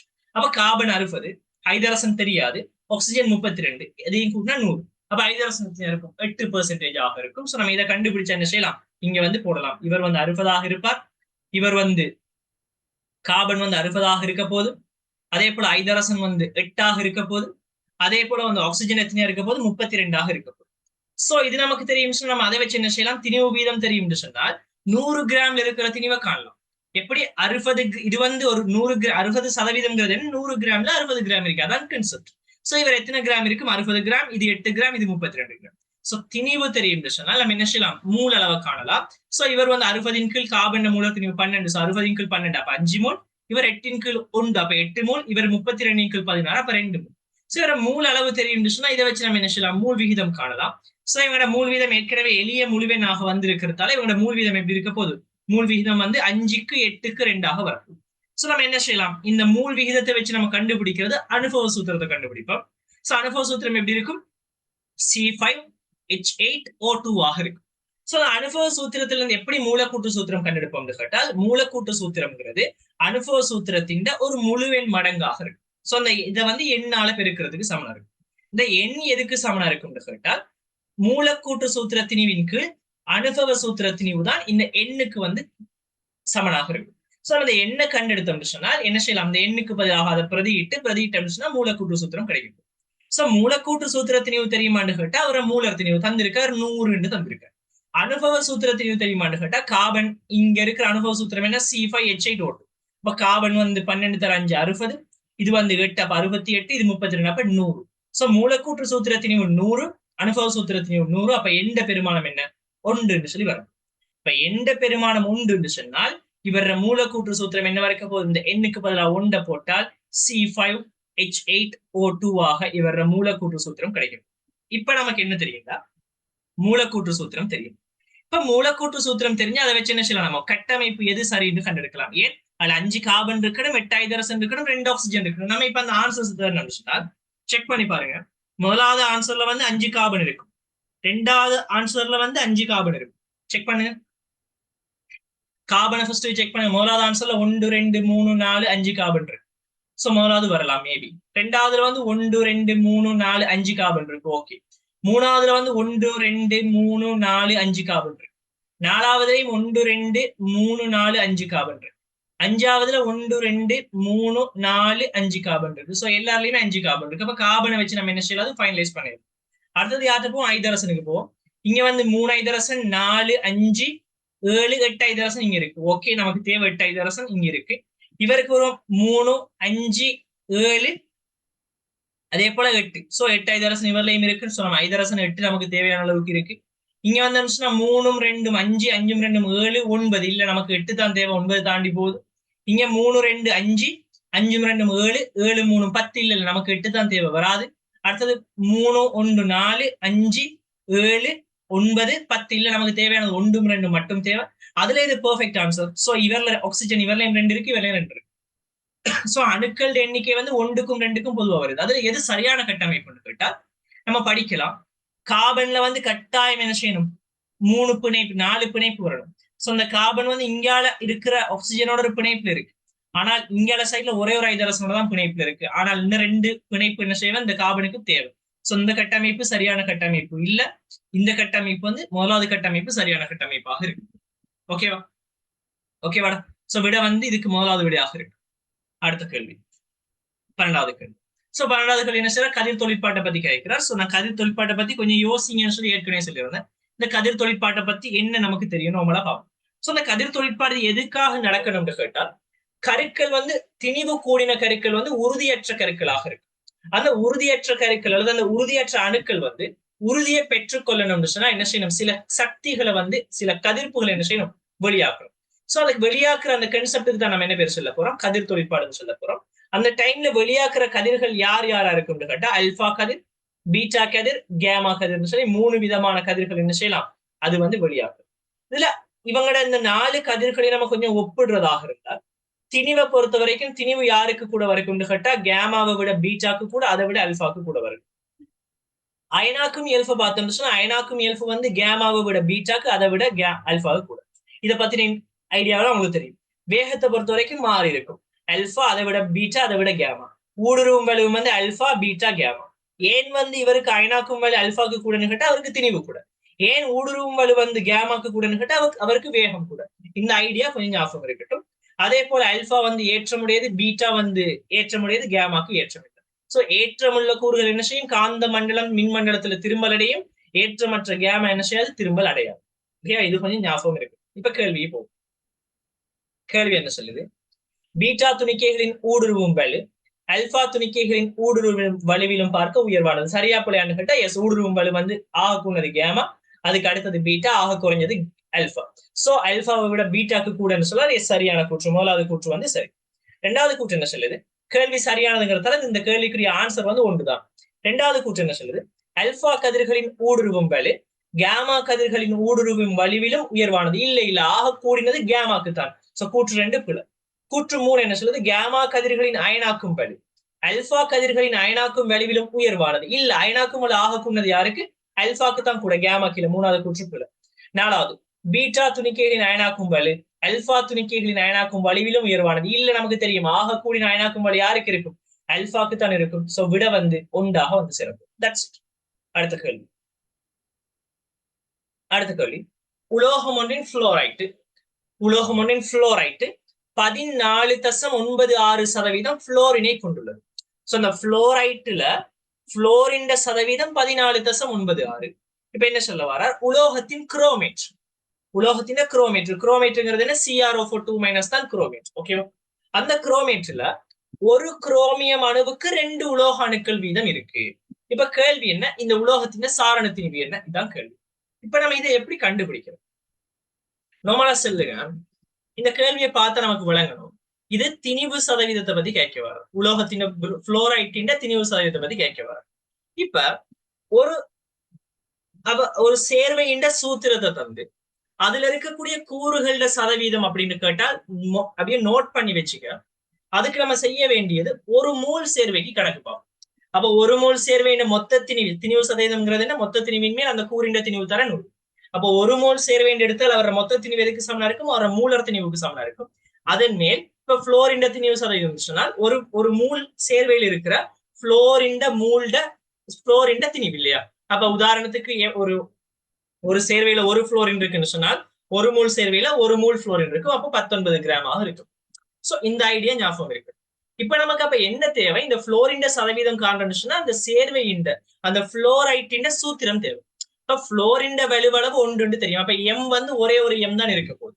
புளோரின் அந்த உலோகத்தின் வலுவளவு என்னன்னு கேட்டால் நமக்கு தெரியாது. உலோகத்தின் வலுவளவு 1 இருந்தா MF ஆக இருக்கும். உலோகத்தின் வலுவளவு 2 இருந்தா MF2 ஆக இருக்கும். உலோகத்தின் வலுவளவு வந்து MF அது வந்து 3 இருந்தா MF3 இருக்கும். அப்ப அந்த உலோகத்தின் வலுவளவை பத்தி நமக்கு ஒரு ஐடியா ஒன்று தேவை இல்லையா? அதுக்காக அவர் சொல்லக்கூடிய ஒரு தரவு தான் என்ன? இந்த குரோமேட்டை பத்தி கேட்கிறார். சோ எப்படி இந்த உலோகத்தை நம்ம எம் எடுத்தோம்னா அவர் சொல்ல வர புளோரைட்டுங்கிறது என்ன? F-. ஓகேவா? குரோமேட்னு சொல்றது CrO4 சோ குரோமியத்தின் வலுவளவு என்ன? அவர் 2. இப்ப அவர் என்ன சொல்றார்? இந்த குரோமேட்ல எம்முக்கும் குரோமியத்துக்கும் இடைப்பட்ட விகிதம் வந்து 2 கொண்டா இருக்கு. சோ M2 இருக்கக்குள்ள குரோமியம் 1 இருக்கணும். குரோமியம் இங்க என்ன இருக்கு? CrO4 ஆக இருக்கு. அப்ப ஒரு CrO4 ஓட 2 M சேர்ந்து அப்ப சேர்வை எப்படி இருக்கும்? M2CrO4 ஆக இருக்கு. சோ இதை வச்சு நம்ம என்ன எடுக்கலாம்? குரோமியத்தின் வலுவளவு 2, அந்த 2 வந்து எம்முக்கு வந்துட்டு எம்ட வலுவளவு எத்தனைன்னு சொல்லுங்க. குரோமியம் எத்தனை இருக்கு? 1 தான் இருக்கு. அப்ப எம்ட வலுவளவு என்ன? 1. சோ எம்ட வலுவளவு 1. இப்ப எம்ட வலுவளவு 1 சொன்னா அந்த சேர்வை என்ன இருக்க போகுது? MF ஆக இருக்கு. இப்ப MF சொன்னால் இவருக்கு இப்ப நம்ம திணிவு சதவீதத்துக்குரிய சமன்பாடு போடலாம். எப்படி? MFல F சோ தரவின்படி MFல F சதவீதம் என்னடா? 14.96. இந்த 14.96 எதுக்கு சமனா இருக்குன்னு சொல்லுங்க. மொத்த திணிவு, அப்ப மூலர் திணிவு. அப்ப நம்ம எம் எடுத்தோம்னா M plus F எத்தனை? 19. சோ M plus 19 மேல் புளோரின் திணிவு என்ன? ஒரு மூல்ல எத்தனை புளோரின் இருக்கு? ஒரு புளோரின் இருக்கு. அப்ப 19 தர 100. அது எதுக்கு சமனா இருக்கும்? இந்த 14.96க்கு சமனா இருக்கும். இதை வச்சு நம்ம M என்ன செய்யலாம்? கண்டெடுக்கலாம். So M is equal to 108 என்று சொல்லி வந்து சேரும். ஓகேவா? சோ இது வந்து திணிவு சதவீதம் சம்பந்தமான இப்படிப்பட்ட கேள்விகள் வந்து நம்ம இதைத்தான் யூஸ் பண்ண போறோம். சோ ஒரு சூத்திரத்தை தந்து மார்க் பண்ணி வை. ஏதாவது ஒரு மூலக்கூற்று சூத்திரமா இருக்கட்டும், ஏதோ ஒரு சூத்திரத்தை தந்து அதுல இருக்கக்கூடிய யாராவது ஒரு கூறிண்ட திணிவு சதவீதம் சம்பந்தமாக அவர் கதைக்கார் என்று சொன்னார். நம்ம செய்ய வேண்டிய வேலை என்ன? அந்த சேர்வை ஒரு மூல் இருக்கு என்று சொல்லி எடுத்து கணக்கு செய்ய வேண்டியதுதான். ஓகேவா? அடுத்த கேள்வி அணு நிறமாலையை பத்தி கேட்கிறார். சோ அணு நிறமாலை என்று சொல்லக்குள்ள இப்ப அவர் ஸ்டார்டிங்ல இந்த கேள்வி வந்து கதைக்க போறது மொத்தமான அணு நிறமாலைகளை பத்தி கேட்குது. சோ நிறமாலை எப்படி உருவாகுது என்று கேட்டால் உனக்கு எல்லாருக்குமே தெரிஞ்சிருக்கும். நான் இதை பத்தி திரும்ப நிறைய கதைக்க வேண்டிய அவசியம் இல்லை. சோ நிறமாலைகளை வந்து நம்ம ரெண்டு விதமாக கதைக்க போறோம். ஒன்று உறிஞ்சல், அடுத்தது காலல் சொல்லி கதைக்க போறோம். உறிஞ்சல் சொன்னா என்னன்னு கேட்டால் நார்மலா யோசிச்சு பாருங்க. ஒரு அணு இருக்கும். அந்த அணுவுக்கு நம்ம என்ன செய்ய போறோம்? சக்தியை கொடுக்க போறோம். சக்தியை கொடுத்தால் அந்த அணுவில் இருக்கிற இலத்திரன்கள் வந்து ஒரு குறிப்பிட்ட அளவு சக்தியை மட்டும் அந்த அணுல இருக்கிற இலத்திரன்கள் என்ன செய்யும்? புரிஞ்சிக்கொள்ளும். மிச்ச எல்லா சக்தியும் என்ன செய்யும்? அந்த அணுக்கள் வந்து வெளியாகும், அந்த இலத்திரன்கள் வந்து வெளியாகும். அப்ப அது கொடுத்த அந்த சக்தி, நம்ம கொடுக்கிற சக்தியில வந்து எல்லா மீடியனுக்கும் என்ன செய்யும்? கதிர்ப்புகள் இருக்கும். அந்த எல்லா மீடியனுக்கும் இருக்கிற கதிர்ப்புகள்ல தேவையான கதிர்ப்பை மட்டும் என்ன செய்யும்? அந்த அணு உறிஞ்சி கொண்டு மிச்சமா இருக்கிற அவ்வளவு கதிர்ப்பையும் என்ன செய்யும்? வெளியாகும். வெளியாக்கினால் அந்த வெளியான அவ்வளவு கதிர்ப்பை நம்ம எடுத்து அதை வந்து மீடியன் அடிப்படையில ஒழுங்குபடுத்தணும். ஒழுங்குபடுத்துறதுக்கு நம்ம செய்யற வேலை என்னன்னு கேட்டா அரியத்தால பகுத்து அந்த கதிர்ப்புல ஒரு ஒளிப்படத்தால பட செஞ்சோம்னு சொன்னா என்ன நடக்கும்னு சொல்லு. என்ன நடக்கும்? நம்ம கொடுத்ததுல எல்லா மீடியனுக்குமே கதிர்ப்பு இருக்கு. அதுல 1-2 மீடியனை மட்டும்தான் அந்த அணு உறிஞ்சிச்சுன்னு சொன்னால் மிச்சமா இருக்கிற அவ்வளவும் வெளியாகும். வெளியான அவ்வளவை நம்ம ஒளிப்படத்தாள்ல பட செஞ்சோம்னு சொன்னால் அந்த ஒளிப்படத்தாள் என்ன செய்யும்? பெருமளவான இடத்துல போயிட்டு கதிர்ப்பு பற்று. குறிப்பிட்ட ஒரு 1-2-3 இடத்துல மட்டும்தான் என்ன செய்யப்பட்டிருக்காது? கதிர்ப்பு பட்டிருக்காது. இப்ப கதிர்ப்பு பட்ட இடமெல்லாம் ஒளிப்படத்தால் என்ன செய்யும்? பிரகாசமாக இருக்கும். கதிர்ப்பு படாத இடம் வந்து என்ன செய்யும்? இருண்டதாக இருக்கும். இப்ப நம்ம கதைச்ச இந்த நிறமாலை என்ன நிறமாலைன்னு கேட்டால் உறிஞ்சல் நிறமாலையாக இருக்கும். சோ உறிஞ்சல் நிறமாலைங்கிறது நம்ம கொடுக்குற சக்தியை அந்த அணு உறிஞ்சினதுக்கு பிறகு மிச்சமா இருக்கிற அவ்வளவு சக்தியை நம்ம ஒளிப்படத்தால பட வச்சு பெறப்படுறது உறிஞ்சல் நிறமாலை. இது வந்து உறிஞ்சல் நிறமாலை. சோ உறிஞ்சல் நிறமாலையை பொறுத்த வரைக்கும் பிரகாசமான அது பேக்ரவுண்ட் பிரகாசமா இருக்கும். அதுல 1-2 இடத்துல வந்து என்ன செய்யும்? அந்த கதிர் படாம இருக்கும். அந்த கதிர் படாத இடம் பாக்குறதுக்கு எப்படி இருக்கும்னு கேட்டால் இந்த மாதிரி ஒரு கோடு மாதிரி இருக்க போகுது. சோ நம்ம உறிஞ்சல் நிறமாலையை கதைக்க போனால் என்ன கதைப்போம்னு கேட்டால் ஒரு பிரகாசமான பேக்ரவுண்ட்ல பின்புலத்துல கருப்பு நிற கோடுகள் இருந்தால் அது உறிஞ்சல் நிறமாலையாக கழியும். அதுவே காலல் நிறமாலை என்று சொல்வது என்ன? சோ அந்த இலத்திரன் வந்து இப்ப என்ன செய்யுது? சக்தியை உறிஞ்சிச்சு. சக்தியை உறிஞ்சினா அந்த இலத்திரன் சக்தி கூடுது. அப்ப இந்த இலத்திரன் என்ன செய்யும்? வெளி சக்தி படிகளுக்கு போயிட்டு காத்துட்டு இருப்பார். இப்ப நம்ம கொடுத்த சக்தியை ஸ்டாப் பண்ணிட்டோம்னு சொல்லி வைங்க. நம்ம வெளியே இருந்து சக்தி கொடுக்கறத ஸ்டாப் பண்ணிட்டோம். ஸ்டாப் பண்ணால் என்ன நடக்கும்? இந்த இலத்திரன் என்ன செய்யும்? உடனடியாக சக்தி கொடுக்கறது ஸ்டாப் ஆன உடனே இந்த இலத்திரன் வந்து அந்த சக்தியை வச்சுக்கிட்டு அப்படியே இருக்கல. அவர் என்ன செய்வார்? பழைய இடத்துக்கு திருப்பி ஓடி வர பார்ப்பார். பழைய இடத்துக்கு அவர் திருப்பி ஓடி வந்தார்னு சொன்னா திருப்பி அவர் பழைய இடத்துக்கு ஓடி வரக்குள்ள அவர் உறிஞ்சி வச்சிருந்த அவ்வளவு சக்தியை என்ன செய்யும்? அந்த இலத்திரன் வந்து வெளியாக்கும். இப்ப வெளியாக்குதுன்னு சொன்னால் யோசிச்சு பாருங்க. ஆரம்பத்துல அந்த உறிஞ்சல் நிறமாலையில படாம இருந்த அந்த கதிர்ப்புகளைத்தான் இந்த இலத்திரன் இப்ப உறிஞ்சி வச்சுட்டு இருக்கு இல்லையா? இப்ப என்ன செய்வோம்? அந்த வெளியாக்குற சக்திகளை நம்ம திருப்பி ஒளிப்படத்தால படை செஞ்சோம்னு சொன்னா என்ன நடக்கும்? அந்த உறிஞ்சல் நிறமாலையில கருப்பா இருந்த அந்த சக்திகள் தான் இப்ப வெளியாகுது. அந்த சக்திகள் நம்ம ஒளிப்படத்தால படை செஞ்சோம்னு சொன்னால் அந்த இடங்கள் மட்டும் என்ன செய்யும்? பிரகாசமாக இருக்கும். மற்ற எல்லா இடமும் கருப்பாக இருக்கும். சோ காலல் நிறமாலை வந்து இருண்ட பின்புலத்துல பிரகாசமான கோடுகளை கொண்டிருக்க போகுது. ஓகேவா? இப்ப இந்த 2 நிறமாலையும் நம்ம ஒண்டா சேர்த்து பிடிச்சோம்னு சொன்னா என்ன நடக்கும்னு சொல்லுங்க. இந்த பிரகாசமான இடம், இந்த கருப்பு இடம் ரெண்டும் சேர்ந்து பிரகாசமாக வளரும். அதே போல இந்த இடத்துல கருப்பு இருக்கு, அதே இடத்துல இந்த காலல் நிறமாலை என்ன இருக்கும்? பிரகாசம் இருக்கும். அது ரெண்டையும் சேர்த்து பிடிச்சோம்னு சொன்னால் பிரகாசமா இருக்கும். அதே போல இந்த இடத்துல பிரகாசம், இந்த இடத்துல கருப்பு. சோ மொத்தமா சேர்த்து பிடிச்சோம்னு சொன்னால் என்ன நடக்கும்? ஒரு காலல் நிறமாலை, உறிஞ்சல் நிறமாலை ரெண்டையும் நம்ம ஒண்டா சேர்த்தோம்னு சொன்னால் என்ன செய்யும்? எல்லா இடமுமே என்ன செய்யும்? ஒரு வெளிச்சமாக மாறும். அதுக்கு என்ன பேர் சொல்லும்னு கேட்டால் தொடர் நிறமாலைன்னு சொல்லி கருது. ஓகேவா? சோ காலல் நிறமாலை, உறிஞ்சல் நிறமாலை ரெண்டையும் சேர்த்து பிடிச்சால் தொடர் நிறமாலைன்னு கலப்பம். சோ ஒரு அணுவுக்கு நம்ம உறிஞ்சல் நிறமாலையும் கதைக்கலும், அதே போல காலல் நிறமாலையும் கதைக்கலும். சோ காலல் நிறமாலை, உறிஞ்சல் நிறமாலை ரெண்டு பேரையுமே அமைப்பு ஒரே மாதிரி இருக்கும். நீங்க பாத்தீங்கன்னு சொன்னால் கோடுகள் இருக்கிற இடமெல்லாம் ஒரே மாதிரி இருக்கும். என்ன டிஃபரெண்ட்? இவர் வந்து பேக்ரவுண்ட் கருப்பா இருக்கும், கோடுகள் கலரா இருக்கும். இவருக்கு வந்து பேக்ரவுண்ட் வந்து கலரா இருக்கும், கோடுகள் கருப்பா இருக்கும். இது மட்டும்தான் டிஃபரெண்ட். மத்த எல்லாமே வந்து என்ன செய்யும்? ஒரே மாதிரி தான் இருக்க போகுது. அந்த கோடுகள் அமைப்பு, அந்த கோடுகள் அந்த தொடர்கள் அமைப்பு எல்லாமே என்ன செய்யும்? ஒரு காலல் நிறமாலை, உறிஞ்சல் நிறமாலை ரெண்டு பேருக்குமே என்ன செய்யும்? ஒரே மாதிரி தான் இருக்கு. ஓகேவா? இப்ப கேள்வி என்ன சொல்லுது? இப்ப கேள்விக்குள்ள போவோம். ஒரு அணு நிறமாலை சம்பந்தமாக பின்வரும் கூற்றுக்களை எது பொய்யானது? முதலாவது, அணு நிறமாலைகளை காலல் நிறமாலைகளாக கற்றுக்கொள்ளலாம். எஸ், காலல் நிறமாலைகள் அணு நிறமாலைகள் இருக்கு. எஸ், நம்ம அதை வச்சு கதைக்கலாம். அதே போல உறிஞ்சல் நிறமாலைகளாக கற்றுக்கொள்ளலாம். எஸ், சரியானது. அடுத்தது, ஒரு அணு நிறமாலையின் நிறமாலை கோடுகள் தெளிவாக வேறுபடுத்தப்பட்ட கோடுகளின் பல தொடர்களாக இருக்கு. நமக்கு தெரியும் ஐதரசன் நிறமாலையை பொறுத்த வரைக்கும் அது வந்து பல தொடர்களாக காணப்படும். என்ன, லைமன் தொடர், ஃபாசன், பாமன் சொல்லி பல தொடர்களாக காணப்படும். இந்த தொடர்கள் என்ன செய்யப்பட்டிருக்கும்? தெளிவாக வேறுபடுத்தப்பட்டிருக்கும். சோ அது சரியானது. அடுத்தது, உறிஞ்சல் நிறமாலையின் இருண்ட கோடுகள் தெளிவாக வேறுபடுத்தப்பட்ட பல கோடுகளின் தொடர்களாக இருக்கும். எஸ், ஒரு காலல் நிறமாலையில எப்படி பல தொடர்கள் இருக்கோ அதே மாதிரி உறிஞ்சல் நிறமாலை என்ன செய்யும்? பல தொடர்கள் இருக்கு. அடுத்தது, ஒரு அணு நிறமாலையில் இருக்கும் ஒரு பிரகாசமான கோட்டுக்கும் கவனத்தில் எடுத்துக்கொண்ட அந்த அணுவின் குறித்த ஒரு சக்தி படிக்கும் நேரடியாக எந்த ஒரு தொடர்பும் இல்லை. சரியா புரிய? சோ கூற்று 4 என்ன சொல்லுது? உறிஞ்சல் நிறமாலையின் இருண்ட கோடுகள் தெளிவாக வேறுபடுத்தப்பட்ட கோடுகளின் பல தொடர்களாக இருப்பது இல்லை என்று சொல்லுது. நமக்கு தெரியும் வந்து உறிஞ்சல் நிறமாலையாக இருந்தாலும் சரி, காலல் நிறமாலையாக இருந்தாலும் சரி, பல தொடர்கள் இருக்கும். ஆனா கூற்று இருப்பது இல்லை என்று சொல்லத்தால கூற்று 4 வந்து பிழையான கூற்று. நமக்கு தேவை பொய்யானது எதுங்கிறது தான் தேவை. சோ விட வந்து 4. 5வது என்ன சொல்லுது? ஒரு அணு நிறமாலையில் இருக்கும் குறித்த ஒரு பிரகாசமான கோட்டிற்கும், அதாவது அணு நிறமாலையில் இருக்கிற ஒரு கோட்டுக்கும் அந்த கோட்டுக்கும் அந்த அணுட ஒரு குறித்த ஒரு சக்தி படிக்கும் இடையில எந்த ஒரு தொடர்பும் இல்லை என்று சொல்லுது. சரியா பிள்ளையாண்டு கேட்டால் நமக்கு தெரியணும் அந்த அணு நிறமாலையில ஒரு கோடு வாரத்துக்குரிய காரணம் என்னன்னு கேட்டால் இலத்திரன் வந்து ஒரு சக்தி படியில இருந்து இன்னொரு சக்தி படிக்கு தாண்டல் அடைகிறதாலதான் கோடு வரப்பு. சோ அந்த கோட்டுக்கு காரணம் யாருன்னு கேட்டால் அந்த தாண்டல், இலத்திரன் தாண்டல் தான் காரணமே தவிர சக்தி படி ஒரு குறிப்பிட்ட ஒரு சக்தி படியால ஒரு நாளும் அந்த கோடு என்ன செய்யாது உருவாகி இருக்காது. சோ ஒரு கோடு உருவாகணும்னு ரெண்டு சக்தி படிகள் என்ன செய்யணும்? சம்பந்தப்பட்டிருக்கணும். சோ ஒரு சக்தி படிக்கும் அந்த கோட்டுக்கும் இடையில என்ன இல்ல, ஒரு நாளும் தொடர்பு இருக்காது. சோ தெளிவா இருக்கணும். சோ ஒரு கோடு குறிக்கிறது ரெண்டு சக்தி படிகளுக்கு இடைப்பட்ட சக்தி வித்தியாசம். ஒரு நாளும் ஒரு சக்தி படியை அந்த கோடு என்ன செய்யாது, குறிச்சு காட்டாது. சோ கூற்று நேரடியாக ஒரு தொடர்பும் இல்லை என்று சொல்லுது. எஸ், சரியான கூற்று.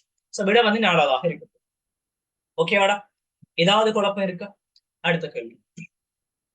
சோ தியரி எல்லாருமே படிச்சிருப்பீங்க. சோ அதால நான் என்ன செய்யறேன், கொஞ்சம் ஃபாஸ்டாவே போறேன். அடுத்த கேள்வி, 15வது கேள்வி. சோ பின்வரும் பின்வருவனவற்றில் அணு ஒன்றின் முதன்மை சக்தி சொட்டன். சோ முதன்மை சக்தி சொட்டன்ங்கிறது என்ன? சக்தி மட்டத்தை பத்தி கேட்க போகுது. சோ சக்தி மட்டம் n is equal to 3 என்று சொன்னா என்ன? 3ஆம் சக்தி மட்டம். சோ 3ஆம் சக்தி மட்டம் தொடர்பான புலையான கூற்று. அதான் கேள்வி. சோ முதலாவது கூற்று என்ன சொல்ற? அதனுடன் தொடர்பு பட்ட 3 உப ஓடுகள் உள்ளன. சரியா பிள்ளையா? 3வது சக்தி மட்டத்துல 3 உப ஓடுகள் இருக்குமாம். சரியா பிள்ளையான்னு கேட்டா நமக்கு தெரியும். முதலாவது சக்தி மட்டத்துல S உபபடி மட்டம், 2வது சக்தி மட்டத்துல SMPM, 3வதுல SPD, 4வதுல SPDF. சோ 3வது சக்தி மட்டத்துல எத்தனை உப ஓடுகள் இருக்கு? 3 உப ஓடுகள் இருக்கு. சோ கூற்று என்ன சொல்லுது? 3 உப ஓடுகள் உள்ளன. சரியான கூற்று. 2வது என்ன சொல்றா? அதில் 9 ஓபிட்டல்கள் உள்ளன. சரியா பிள்ளையான்னு கேட்டா நல்லா மைண்ட்ல வச்சுக்கோங்க. ஒரு அணுவுல இருக்கக்கூடிய ஓபிட்டல்கள் எண்ணிக்கை, ஒரு சக்தி மட்டத்தில் இருக்கிற ஓபிட்டல்கள் எண்ணிக்கை எதுக்கு சமனா இருக்கும்? நார்மலா யோசி. நீ உனக்கு ஷார்ட் ட்ரிக் தெரியாதுன்னா எப்படி யோசிக்கணும்? இல்ல 3 உபபடி இருக்கும். அதுல வந்து S உபபடியில 1 ஓபிட்டல், P உபபடியில 3, D ல வந்து 5. அப்ப டோட்டலா 1 + 3 + 5 டோட்டலா 9 ஓபிட்டல் இருக்கும். எஸ், சரியான கூற்று. இத நல்லா மைண்ட்ல வச்சுக்க. ஒரு சக்தி படியில இருக்கிற ஓபிட்டல்கள் எண்ணிக்கை எதுக்கு சமனா இருக்கும்னு கேட்டால் n வர்க்கத்துக்கு சமனா இருக்கும். சோ 3வது சக்தி படினா 3 வர்க்கம். அப்ப எத்தனைடா? 9. சோ 3வது சக்தி படியில 9 ஓபிட்டல்கள் இருக்கும். சரியான கூற்று. அடுத்தது, அதில் உயர்ந்தபட்சம் 18 இலத்திரங்கள் இருக்கக்கூடும். சரியா பிள்ளையாண்டு கேட்டா நமக்கு தெரியணும். ஒரு சக்தி படியில இருக்கக்கூடிய உயர்ந்தபட்சம் எத்தனை இலத்திரங்கள் இருக்கலாம்னு கேட்டால் அதை மைண்ட்ல வச்சுக்க 2n வர்க்கமாக இருக்கு. சோ ஓபிட்டல்கள் எண்ணிக்கை வந்து n வர்க்கம். அதுவே வந்து சக்தி படிகள் எண்ணிக்கைன்னு கழிச்சா 2n வர்க்கமாக இருக்கு. சோ 2n வர்க்கம் 2 தர 3 வர்க்கம் எத்தனை? 9. அப்ப 2 தர 9 18. உயர்ந்தபட்சம் 18 இலத்திரன். அதுக்கு குறைய எத்தனை இலத்திரன் வேணா இருக்கு. சோ 9 ஓபிட்டல் இருக்குன்னு ஒவ்வொரு ஓபிட்டல்லையும் 2 இலத்திரன் மேக்சிமம் இருக்கலாம். அப்ப 9 தர 2 18 இலத்திரன். எஸ், சரியான. சோ இந்த இடத்துல மார்க் பண்ணி வச்சுக்க. முதலாவது விஷயம், ஒரு சக்தி படியில இருக்கக்கூடிய உப ஓடுகள் எண்ணிக்கை எதுக்கு சமனா இருக்கும்னு கேட்டா n-க்கு சமனா. ஒரு சக்தி படியில இருக்கக்கூடிய ஓபிட்டல்கள் எண்ணிக்கை எதுக்கு சமனா இருக்கும்னு கேட்டா n வர்க்கத்துக்கு சமனா இருக்கும். ஒரு சக்தி படியில் இருக்கக்கூடிய உயர்ந்தபட்ச இலத்திரன்கள் எண்ணிக்கை எதுக்கு சமனா இருக்கும்னு கேட்டால் 2n வர்க்கத்துக்கு சமனா இருக்கும். இதை ஞாபகம் வச்சுக்க. சோ இதுக்கு பிறகு இது மாதிரி கேள்விகள் வரக்குள்ள இந்த ஷார்ட் மெத்தடை மட்டும் யூஸ் பண்ணி செய்யலாம், ஆன்சர் எடுக்கலாம். அடுத்தது, அதில் கோண உந்த சக்தி சொட்டன் எல் இஸ் ஈக்குவல் டு 2 உடைய உயர்ந்தபட்சம் 10 இலத்திரங்கள் இருக்கக்கூடும். எனக்கு சொல்லுங்க, கோண உந்த சக்தி சொட்டன்ங்கிறது யாருக்குரியது? உபசக்தி படிக்கூடியது இல்லையா? L is equal to 0 s உபபடி, l is equal to 1 p, l is equal to 2 d, l is equal to 3 f. இப்ப என்ன சொல்ல வர? எல் இஸ் ஈக்குவல் டு 2 உடைய, அப்ப எல் இஸ் ஈக்குவல் டு 2 யாரா? டி உபபடி. மூணாவது சக்தி படியில டி உபபடி இருக்குமா? எஸ் இருக்கும். அந்த 2 உடைய உயர்ந்தபட்சம் 10 இலத்திரங்கள். எஸ் டி உபபடியில மேக்சிமம் எத்தனை இலத்திரன் இருக்கணும்? 10 இலத்திரன். எஸ் அதான் சொல்றார் 10 இலத்திரங்கள் இருக்கக்கூடும். எஸ் சரியானது. அடுத்தது அதில் காந்த சக்தி சொட்டன். சோ காந்த சக்தி சொட்டன்ங்கிறது எதுக்காக கலப்பம்? ஓபிட்டல்களுக்கு கலப்பம் இல்லையா? சோ எஸ் உபபடி எடுத்தோம்னா அதுல ஒரே ஒருவர் தான் இருக்கிறார். எஸ் உபபடியில ஒரே ஒரு ஓபிட்டல் இருக்கிறதால அவருக்கு 0 மட்டும் சொல்லுவோம். பி உபபடியில 3 ஓபிட்டல் இருக்கிறதால -1 0 +1 சொல்லுவோம். டி உபபடியில 5 இருக்கிறதால -2 -1 0 +1 +2 கலப்பம்.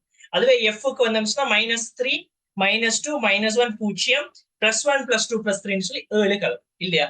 சோ இப்ப என்ன சொல்ல வர? இந்த மூணாவது சக்தி மட்டத்துல எம்எல் 0 உடைய உயர்ந்தபட்சம் 8 இலத்திரன்கள் இருக்குன்னு சொல்ல. சரியா பிள்ளையா? எம்எல் 0 எங்க இருக்கலாம்? எஸ் உபபடியில ஒரு எம்எல் 0 இருக்கு. பி உபபடியில -1 0 +1, அப்ப ஒரு 0 இருக்கு. டில வந்து ஒரு 0 இருக்கு. எஃப்ல ஒரு 0 இருக்கு. ஆனால் இந்த சக்திப்படி மூணாவது சக்திப்படிங்கிறதால எஃப் உபபடி நம்ம கதைக்க போறது மூணு பேர் மட்டும். யாரு? எஸ்ல ஒரு 0 இருக்கும், பில ஒரு 0 இருக்கும், டில ஒரு 0 இருக்கும். அப்ப இந்த 0 சொல்லக்கூடிய ஓபிட்டல் எத்தனை இருக்கு? 3 ஓபிட்டல் இருக்கு. இப்ப 3 ஓபிட்டல்ல எத்தனை இலத்திரன் இருக்கும்னா 6 இலத்திரன் இருக்கும். ஆனா கூற்று என்ன சொல்லுது? 8 இலத்திரன்கள் இருக்கலாம்னு சொல்லுது. இல்ல புல நமக்கு 6 தான் இருக்கலாம். சோ விட வந்து என்ன செய்யும்? 5ஆவதாக வந்து சேர்க்கும் இந்த கேள்வி. ஓகேவா? ஏதாவது குழப்பம் இருக்கா? ஓகே, அடுத்த கேள்வி 16வது கேள்வி. சோ இந்த கேள்வியை பொறுத்த வரைக்கும் இது ஒரு அமில மூல நியமிப்பு சம்பந்தமான ஒரு கேள்வி. சோ இந்த அமில மூல நியமிப்புகளை பொறுத்த வரைக்கும் நியமிப்பு நம்ம 3 விதமா கதைக்க போறோம். அதுல அமில மூல நியமிப்பு சொல்ல ஒரு கான்செப்ட் கதைக்க போறோம். அந்த அமில மூல நியமிப்பை பொறுத்த வரைக்கும் அந்த நியமிப்புக்காக நம்ம காட்டிகள் யூஸ் பண்ணுவோம்னு சொல்லி கலப்போம் இல்லையா? சோ அதுல வந்து இந்த கான்செப்ட் வந்து வழக்கமாக கேள்விக்கு வர ஒரு கான்செப்ட் என்ன? ஒரு NaOH Na2CO3 அல்லது Na2CO3 வந்து பினோப்தலின் முன்னிலையில ஒரு விதமாக நியமிப்படையும், அதே போல மெத்தைல் செம்மஞ்சள் முன்னிலையில என்ன செய்யும்? ஒரு விதமாக நியமிப்படையும். இதை பத்தி ஒரு கதை ஒன்று என்ன செய்யும் நம்ம வந்து கதைப்போம். பினோப்தலின் முன்னிலையில வந்து ஒரு தாக்கம் நடக்கும், மெத்தைல் செம்மஞ்சள் முன்னிலையில வந்து வேற ஒரு தாக்கம் நடக்க போகுது. இப்ப கேள்வியை பார்த்தோம்னு சொன்னா அது ஃபர்ஸ்ட்டுக்கு அதை பத்தி ஒரு தடவை சும்மா நார்மலா ஒரு ஐடியா ஒன்று எடுத்துக்கொள்வோம். சோ என்ன நடக்கும்? பினோப்தலின் சோ தாக்கம் NaOH ஒரு கரைசலுக்குள்ள NaOH Na2CO3 இந்த 2 பேரும் இருக்கிற டைம்ல நம்ம அதுக்குள்ள HCl போடுறோம் அப்படின்னு சொன்னா என்ன செய்யும்? ஃபர்ஸ்ட்டுக்கு NaOH தானே ஒரு 1 மூலம். அப்போ ஒரு HCl போன உடனே ஓடி வந்து ஃபர்ஸ்ட்டுக்கு அந்த HClோட தாக்கம் அடைகிறவர் யாருன்னு கேட்டா NaOH. அப்ப NaOH என்ன செய்யும்? துளி துளியா நம்ம HCl போடக்குள்ள ஃபர்ஸ்ட்டுக்கு NaOH என்ன செய்யும்? வார HClோட எல்லாம் தாக்கம் நடந்து அந்த NaOH ஒரு டைம்ல என்ன செய்யும்? ஃபுல்லா முடிஞ்சால் NaClH2O சொல்ற இந்த தாக்கம் ஃபுல்லா நடந்து முடிஞ்சிருக்கும். இந்த தாக்கத்தினா A என்று சொல்லி இருக்கும். இப்ப அடுத்தது என்னன்னு கேட்டா, இப்ப NaOH அதுக்குள்ள முடிஞ்ச இப்ப யார் இருக்கும்? Na2CO3 மட்டும் அந்த கரைசலுக்குள்ள இருக்க. இந்த Na2CO3 என்ன செய்யும்னா HCl போட்ட உடனே ஃபர்ஸ்ட்டுக்கு ஓடி போயிட்டு HCl வாங்கி ஃபர்ஸ்ட்டுக்கு என்ன தாக்கம் நடக்கும்னு கேட்டா இருக்கிற எல்லா Na2CO3யும் NaHCO3 ஆக மாறுற தாக்கம் ஃபர்ஸ்ட்டுக்கு நடக்கும். சோ Na2CO3 முடியும் வரைக்கும் இந்த NaHCO3 வந்து புதுசா வர HClோட தாக்கம் அடையாது. அப்ப Na2CO3 HCl ஆக மாறி Na2CO3 வந்து HClோட சேர்ந்து NaHCO3 ஆக மாறிக்கிட்டே இருக்கும். ஒரு கட்டத்துல இந்த Na2CO3 முடிஞ்ச உடனே இந்த HCl வார HClக்கு தாக்கம் எடுத்துக்கு ஆள் இல்ல, என்ன செய்வார்? இந்த NaHCO3 தாக்கி இந்த மாதிரி ஒரு தாக்கம் நடக்க போகுது. சோ இந்த ABC சொல்ல இந்த 3 தாக்கங்கள் கலரும். இந்த 3 தாக்கங்கள்ல நம்ம பினோப்தலின் யூஸ் பண்ணோம்னு சொன்னா பினோப்தலின் முன்னிலையில நடக்க போற தாக்கம் இந்த ஏயும் பியும் மட்டும்தான் பினோப்தலின் முன்னிலையில நடக்கும். மெத்தைல் செம்மஞ்சள் சோ பினோப்தலின் முன்னிலையில வந்து நம்ம இந்த தாக்கம் நடக்க மாட்டுச்சு. இது மூணாவது தாக்கம் வந்து நடக்காது. ஆனா மெத்தைல் செம்மஞ்சள் நம்ம யூஸ் பண்ணோம்னு சொன்னா இந்த 3 தாக்கம் நடக்கும். இது என்ன கான்செப்ட்? இது வந்து அயனிக் ஈக்விலிபிரியம் படிக்கக்குள்ள தெளிவா வழங்கும். இப்போ ஒரு நார்மலா இதுல ஐடியாவை மட்டும் வச்சுக்கணும். சோ யோசிச்சு பாருறா. சோ பினோப்தலின் முன்னிலையில நம்ம HCl போடுறோம்னு சொன்னால் இதுக்கு தேவையான HCl வந்து எந்தெந்த தாக்கத்துக்கு தேவையான HCl? இந்த 2 தாக்கம் ஏக்கும் பிக்கும் மட்டும் தேவையான HCl தான் பினோப்தலின் முன்னிலையில போடணும். அதுவே மெத்தைல் செம்மஞ்சள் முன்னிலையில நம்ம HCl போடுறோம்னு சொன்னா அது எந்தெந்த தாக்கத்துக்கு தேவையான HCl போடுவோம்? 3 தாக்கத்துக்கும் தேவையான HCl போடணும். இப்ப சொல்லுங்க. சோ பினோப்தலின் முன்னிலையில தேவையான HClக்கும் இந்த மெத்தைல் செம்மஞ்சள் முன்னிலையில தேவையான HClக்கும் இடைப்பட்ட அந்த வித்தியாசம் எதுக்கு சமனா இருக்கும்? இந்த சி தாக்கம் சிக்கு தேவையான HCl அந்த கனவளவுக்கு சமமாக வரப்போகுது. இதுதான் இந்த கன்செப்ட். இப்ப கேள்வியை பார்ப்போம். கேள்வி என்ன சொல்லுது? NaOH Na2CO3 ஆகியவற்றின் நீர்க்கரைசல் ஒன்றில் NaOH Na2CO3 மூலர் விகிதம் 1:2 ஆகும். அதாவது NaOH வந்து ஒரு X மூல் இருந்தால் Na2CO3 என்ன செய்யும்? ஒரு 2X மூலாக இருக்க போகுது. சோ 1:2 ஆகும். பினாப்தலினை காட்டியாக பயன்படுத்தி மேற்படி கரைசலின் இந்த கரைசல்ல 25 சென்டிமீட்டர் கனத்தை 0.1 மூல் டெசிமீட்டர் -3 HCl ஓட நியமிப்பு செய்யற சந்தர்ப்பத்துல முடிவு புள்ளி என்ன கேட்டால் 15 சென்டிமீட்டர் கனமாக இருக்கு. சோ அதாவது NaOH X மூலோடையும் Na2CO3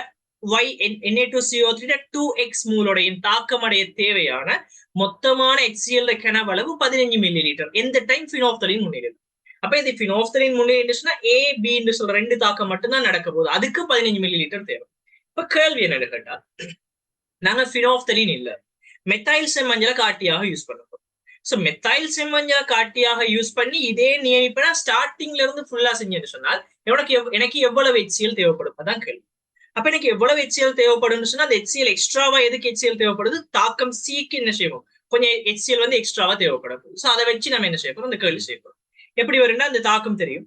அதுல இது வந்து X ஆக இருந்தால் இந்த HCl எத்தனை மூல் இந்த NaOH தாக்க போது 1 பீசமான X மூல் தாக்க போகுது. இவர் 2X இருந்தா இவர் எவ்வளவு தாக்க போறார்? இவரோட 2X தாக்க போகுது. சோ இது வந்து X தாக்கும், இது 2X தாக்கும். இப்ப எனக்கு சொல்லுங்க, ஆரம்பத்துல இந்த ஏயோடையும் பியோடையும் தாக்க தேவையான HCl கனவளவு என்ன 15 மில்லி லிட்டராக இருக்கு. சரியா பிள்ளையா? சோ இந்த 15 மில்லி லிட்டர்ல வந்து எவ்வளவு HCl இருந்திருக்கணும்? அப்ப X plus 2X, அப்ப 3X HClக்கு 3X என்று சொல்ற 3X மூல் HClக்கும் தேவையான கனவளவு என்ன? 15 மில்லி லிட்டர். அதுவே அடுத்த தாக்கம் மெத்தைல் செம்மஞ்சள் முன்னிலையில 3வது தாக்கம் நடந்தால் எவ்வளவு தேவைப்படும் கேட்டால் எனக்கு சொல்லுங்க. இது 2X என்று சொன்னால் எவ்வளவு NaHCO3 உருவாகிக்கும்? 2X உருவாகிருக்கும். அந்த 2X என்ன செஞ்சிருக்கும்? திருப்பி HClோட தாக்கம் அடைஞ்சிருக்கும். அதுக்கு எவ்வளவு HCl தேவை? 2X தேவை. சோ மெத்தைல் செம்மஞ்சள் முன்னிலையில மொத்தமா எவ்வளவு HCl தேவை? X plus 2X plus 2X மொத்தமாக 5X HCl தேவை இல்லையா? So 3X so N is equal to C into V நமக்கு தெரியும். சோ இந்த செறிவு வந்து 2 சந்தர்ப்பத்திலையும் ஒரே HCl யூஸ் பண்றோம்னு சொன்னால் மூலுக்கு ஏற்ற மாதிரி கனவளவு என்ன செய்யும்? இந்த மாதிரி இருக்க போது. இப்ப எனக்கு சொல்லுங்க, ஆரம்பத்துல 3X HClக்கு எவ்வளவு கனவளவு தேவைப்பட்டுச்சு? 15 சென்டிமீட்டர். இப்ப நமக்கு தேவை எவ்வளோட 5X தேவை. அந்த 5Xக்கு எவ்வளவு கனவளவு தேவை? அது V என்று சொல்லிடும். சோ 5X, சோ இது முதலாவது சமன்பாடு. 2வது சந்தர்ப்பத்துல 5X தேவை. இப்ப 5Xக்கு தேவையான கனவளவு V எடுக்கும். சோ இது 2வது சமன்பாடு. இதை வச்சு என்ன செய்யலாம்? 2 × 1. So V × 15 is equal to V × 15 is equal to 5 × 3. So V is equal to 25 centimetre கனவு சொல்லி வந்து சேரப்போம். ஓகேவா? That's it. சோ இங்க தேவையான கனவளவு என்ன? 25 சென்டிமீட்டர் கனமாக இருக்கு. இந்த ஐடியா வழங்கி நினைச்சுன்னா போதும். அடுத்த கேள்வி பிணைப்பு கோணம் சம்பந்தமான ஒரு கேள்வி. சோ கேள்வி நைதரசன் இனங்களின் ONO பிணைப்பு கோணம் சம்பந்தமாக தொடர்பாக பின்வருவனவற்றில் உண்மையானது எது?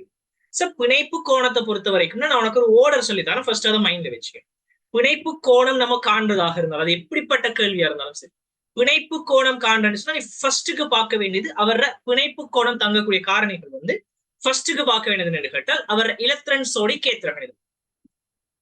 சோ அந்த இலத்திரன் சோடி கேத்திர கணிதம் என்னங்கிறத வச்சுதான் இவர பிணைப்பு கோணம் என்ன பெருமானமாக இருக்கலாம், கிட்டத்தட்ட எவ்வளவா இருக்கலாம் ஒரு ஐடியாவோட எடுத்துக்கொள்ளும்.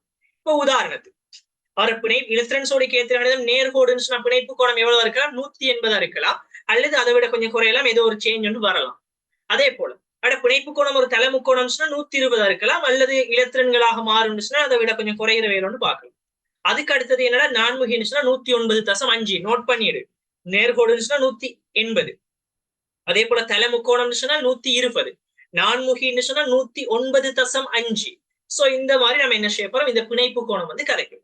அதே போல வந்து இன்னும் சில கோணங்கள் கரைக்கலாம், அது போக போக கூட பார்ப்போம். சோ இப்ப பார்க்க போறோம் தந்திருக்கக்கூடிய கட்டமைப்பு கூட இலத்திரன் சோடி கேத்திரன் இருந்து பார்ப்போம். இலத்திரன் சோடி கேத்திரன் வேற வேற சொன்னா அவங்களுக்குரிய பிணைப்பு கோணத்தை என்ன செய்யுது? ரஃபா நோட் பண்ணி கொள்றது. அப்படி இல்ல, தந்திருக்கிற கட்டமைப்புகள் எல்லாருக்குமே இலத்திரன் சோடி கேத்திரன் சமன் என்று சொன்னால் நீங்க அடுத்தது பார்க்க வேண்டியது மைய அணுவில் இருக்கக்கூடிய தனிச்சோடி இலத்திரங்கள் எண்ணிக்கை. மைய அணுவில் இருக்கிற தனிச்சோடி இலத்திரங்கள் எண்ணிக்கையை 2வதாக பார்க்கணும். சோ மைய அளவில் இருக்கிற தனிச்சோடி இலத்திரங்களோட எண்ணிக்கை வந்து கூட சோ அந்த இடத்துல மார்க் பண்ணி தனிச்சோடி இலத்திர எண்ணிக்கை கூடினால் என்ன செய்யும்? பிணைப்பு கோணம் வந்து குறைவடையும். என் தனிச்சோடி இலத்திரன் எண்ணிக்கை கூடக்குள்ள அந்த பிணைப்புகள் உள்நோக்கி தள்ளப்படும். சோ பிணைப்பு கோணம் குறைவடையும். சோ ஃபர்ஸ்ட்டுக்கு பார்க்க வேண்டியது கேத்திரன் அணிதம், ரெண்டாவது தனிச்சோடி இலத்திரன் எண்ணிக்கை. மூணாவது பார்க்க வேண்டியது தனிச்சோடி. சோ நீ பாக்குற இலத்திரன் சோடி கேத்திரன் அணிதம் சமன், தனிச்சோடி இலத்திரனும் சமனத்தான் இருக்கு. மூணாவது நீ பார்க்க வேண்டியது மையானிட மின்னெதிர்த்தன்மை என்னன்னு பார்க்கணும். சோ மையானிட மின்னெதிர்த்தன்மை கூடினா என்ன நடக்கும் ஞாபகப்படுது. மையானிட மின்னெதிர்த்தன்மை கூடினால் அந்த பிணைப்புல இருக்கிற இலத்திரன்கள் எல்லாம் மையானுவை நோக்கி செரியும். சோ இலத்திரன்கள் நல்ல கிட்டத்துல வரும். நல்ல கிட்டத்துல வந்தால் இலத்திரன் தள்ளுகை அதிகரிக்கும். எனவே பிணைப்பு கோணம் அதிகரிக்கும்.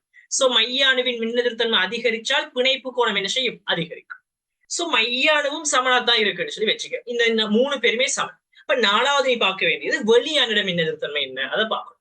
நாலாவது பார்க்க வேண்டியது வெளியானிட மின்னெதிர்த்தன்மை. சோ வெளியானிட மின்னெதிர்த்தன்மை அதிகரிச்சா என்ன நடக்கும், இலத்திரன் சோடிகள் வந்து பிணைப்பு இலத்திரன் சோடிகள் என்ன செய்யும் வெளி நோக்கி வந்திருக்கும். சோ இலத்திரன்கள் தூரத்தில் இருக்கிறதால தள்ளுகை குறைஞ்சி பிணைப்பு கோணம் என்ன செய்யும் குறைவடைய போகுது. சோ வெளியணுவின் மின்னெதிர்த்தன்மை அதிகரிச்சால் பிணைப்பு கோணம் குறைய போகுது. இந்த நாலுமே சமன் என்று சொல்லி அஞ்சாவதுக்கு போய் என்ன பிணைப்பு சோடிகள் எண்ணிக்கையை பார்க்கும். சோ நாலுமே சமன் அந்த பிணைப்பு சோடியில எத்தனை இலத்திரன் இருக்கு, எத்தனை சோடி இலத்திரன் இருக்கு. அதாவது ஒரு பிணைப்பு இருந்தா ஒரு சோடி, ரெண்டு பிணைப்பு இருந்தா ரெண்டு சோடி. அந்த பிணைப்பு சோடிகள் எண்ணிக்கையை பாரு. அந்த பிணைப்பு சோடிகள் எண்ணிக்கை கூட கூட கூட கூட என்ன செய்யும் பிணைப்பு கோணம் கூட போகுது. இந்த பக்கத்துல மார்க் பண்ணிடு. பிணைப்பு ஜோடிகள் எண்ணிக்கை கூடினால் பிணைப்பு கோணம் கூடும். சோ இந்த கட்டமைப்புகள் சோ இங்க தந்திருக்கக்கூடிய இந்த கேள்விக்கு நம்ம செய்ய என்ன செய்யணும், ஃபர்ஸ்ட் வர கட்டமைப்புகளை வரையணும். தந்திருக்கிறது NO2 தந்திருக்கார், அதே போல வந்து NO2 மைனஸ் தந்திருக்கார், அதே போல வந்து NO2 பிளஸ் தந்திருக்கார், அடுத்தது NO4 3 தந்திருக்கார். சோ இந்த நாலு கட்டமைப்பை நம்ம என்ன செய்யணும் ஃபர்ஸ்ட்டுக்கு வரைஞ்சிக்கணும். வரைஞ்சி இப்ப பார்க்க வேண்டியது இலத்திரன்ஸோட கேத்திரன் என்ன என்று சொல்லி ஃபர்ஸ்ட்டுக்கு என்ன செய்யும் ஒரு ஐடியா ஒன்று எடுக்கும். இப்ப எனக்கு சொல்லுங்க, இவர் வந்து என்ன தள்ளுகழகு 1 2 3 தள்ளுகழகு. இப்ப 3 தள்ளுகழகுன்னு சொன்னா இவர் என்ன 3 தள்ளுகழகுன்னு சொன்னா இவர் என்ன வடிவம்னு சொல்லுங்க. 3 தள்ளுகழகுன்னு சொன்னா இலத்திரன்ஸோட கேத்திரன் வந்து தலை முக்கோணம். சோ தலை முக்கோணம் சொன்னா என்ன இருக்கலாம் கிட்டத்தட்ட 120 இருக்க போகுது இல்லையா. தலை முக்கோணம்னா கிட்டத்தட்ட 120. இவரை பாருங்க 1 2 3. சோ 3 சொன்னால் இந்த 3 பேரும் வந்து சேர்ந்து என்ன வடிவம் தலை முக்கோண வடிவம். சோ இவரும் வந்து கிட்டத்தட்ட 120. ஓகே, இந்த ரெண்டு பேரும் ஒரே இலத்திரன்ஸோட கேத்திரன். இங்க வருவோம், இவர் என்ன வடிவம்னு சொல்லுங்க. இது வந்து 2 தள்ளுகழகு. சோ நேர்கோடு. சோ 180. அந்த இவருக்கு வருவோம், இவரை சுத்தி 4 தள்ளுகழகு. சோ என்ன வடிவம் 4 சோ இவர் என்ன வருவார் 109.5 இருக்கு. இப்ப சொல்லு, இப்ப உனக்கு ஐடியா ஒன்று நோமலா கிடைக்கும். அப்ப ஆகக்கூடியது யாருக்கு இருக்கும் NO2 பிளஸுக்கு ஆகக்கூடியதா இருக்கு. அதுக்கு அடுத்தது ஆக குறைஞ்சது யாருக்கு இருக்கும், இந்த ரெண்டு பேரும் கிட்டத்தட்ட 120 அப்படியே சுத்தி இருக்கக்கூடிய ஆகு. இப்ப ஆக குறைஞ்சது இவருக்கு. சோ ஆக குறைஞ்சது NO4 3 சோ NO2 பிளஸுக்கு ஆக கூட NO4 3 ஆக குறையும். சோ இந்த ரெண்டு பேரும் இப்ப நமக்கு தெரியும். இந்த ரெண்டு பேர்ல யாருக்கு கூட குறையன்னு பார்த்தா நம்ம பார்ப்போம். இந்த ரெண்டு பேருக்கு வந்து இலத்திரன் சோடி கேத்திரன் சமன். அப்ப அதை பார்க்கலாம். ரெண்டாவது ஸ்டெப்புக்கு போவோம், தனிச்சோடி இலத்திரன் எண்ணிக்கையை பார்ப்போம். சோ தனிச்சோடி இலத்திரன் எண்ணிக்கையை பார்த்தோம்னு சொன்னால் இவர்ல வந்து 2 இலத்திரன் இருக்கு, இவர்ல ஒரு இலத்திரன். சோ இவர்ல இலத்திரன் எண்ணிக்கை கூட, இவர்ல இலத்திரன் எண்ணிக்கை கூட சொன்னா என்ன செய்யும் இந்த பிணைப்பு கோணம் வந்து குறையும் இல்லையா. சோ இவருக்கு பிணைப்பு கோணம் கூட, யாருக்கு NO2க்கு பிணைப்பு கோணம் கூட, NO2 மைனஸுக்கு பிணைப்பு கோணம் குறைய. சோ கிளியரா வழங்குது. ஆகக்கூடியது NO2 பிளஸ், அடுத்தது NO2, அடுத்தது NO2 மைனஸ், அடுத்தது NO4 3 இதுதான் இதுக்குரிய ஐடியாவாக இருக்கும். சாரி, எப்படிப்பட்ட பிணைப்பு கோணம் தந்தாலும் சரி இந்த 5 பேரை நீ என்ன செய் மைண்ட்ல வச்சுக்க. இந்த ஓர்டர்ல வேலை பாரு, சிம்பிளா வேலை முடியும். அடுத்த கேள்வி ஓகேடா, ஏதாவது குழப்பம் இருக்கா? அடுத்த கேள்வி. சோ NO2 பிளஸ், அதுக்கு அடுத்தது NO2, அதுக்கு அடுத்தது NO2 மைனஸ், NO4 3 சொல்லி என்ன செய்யும் ஆன்சர் வந்து சரி இது NO4 3. அடுத்த கேள்வி.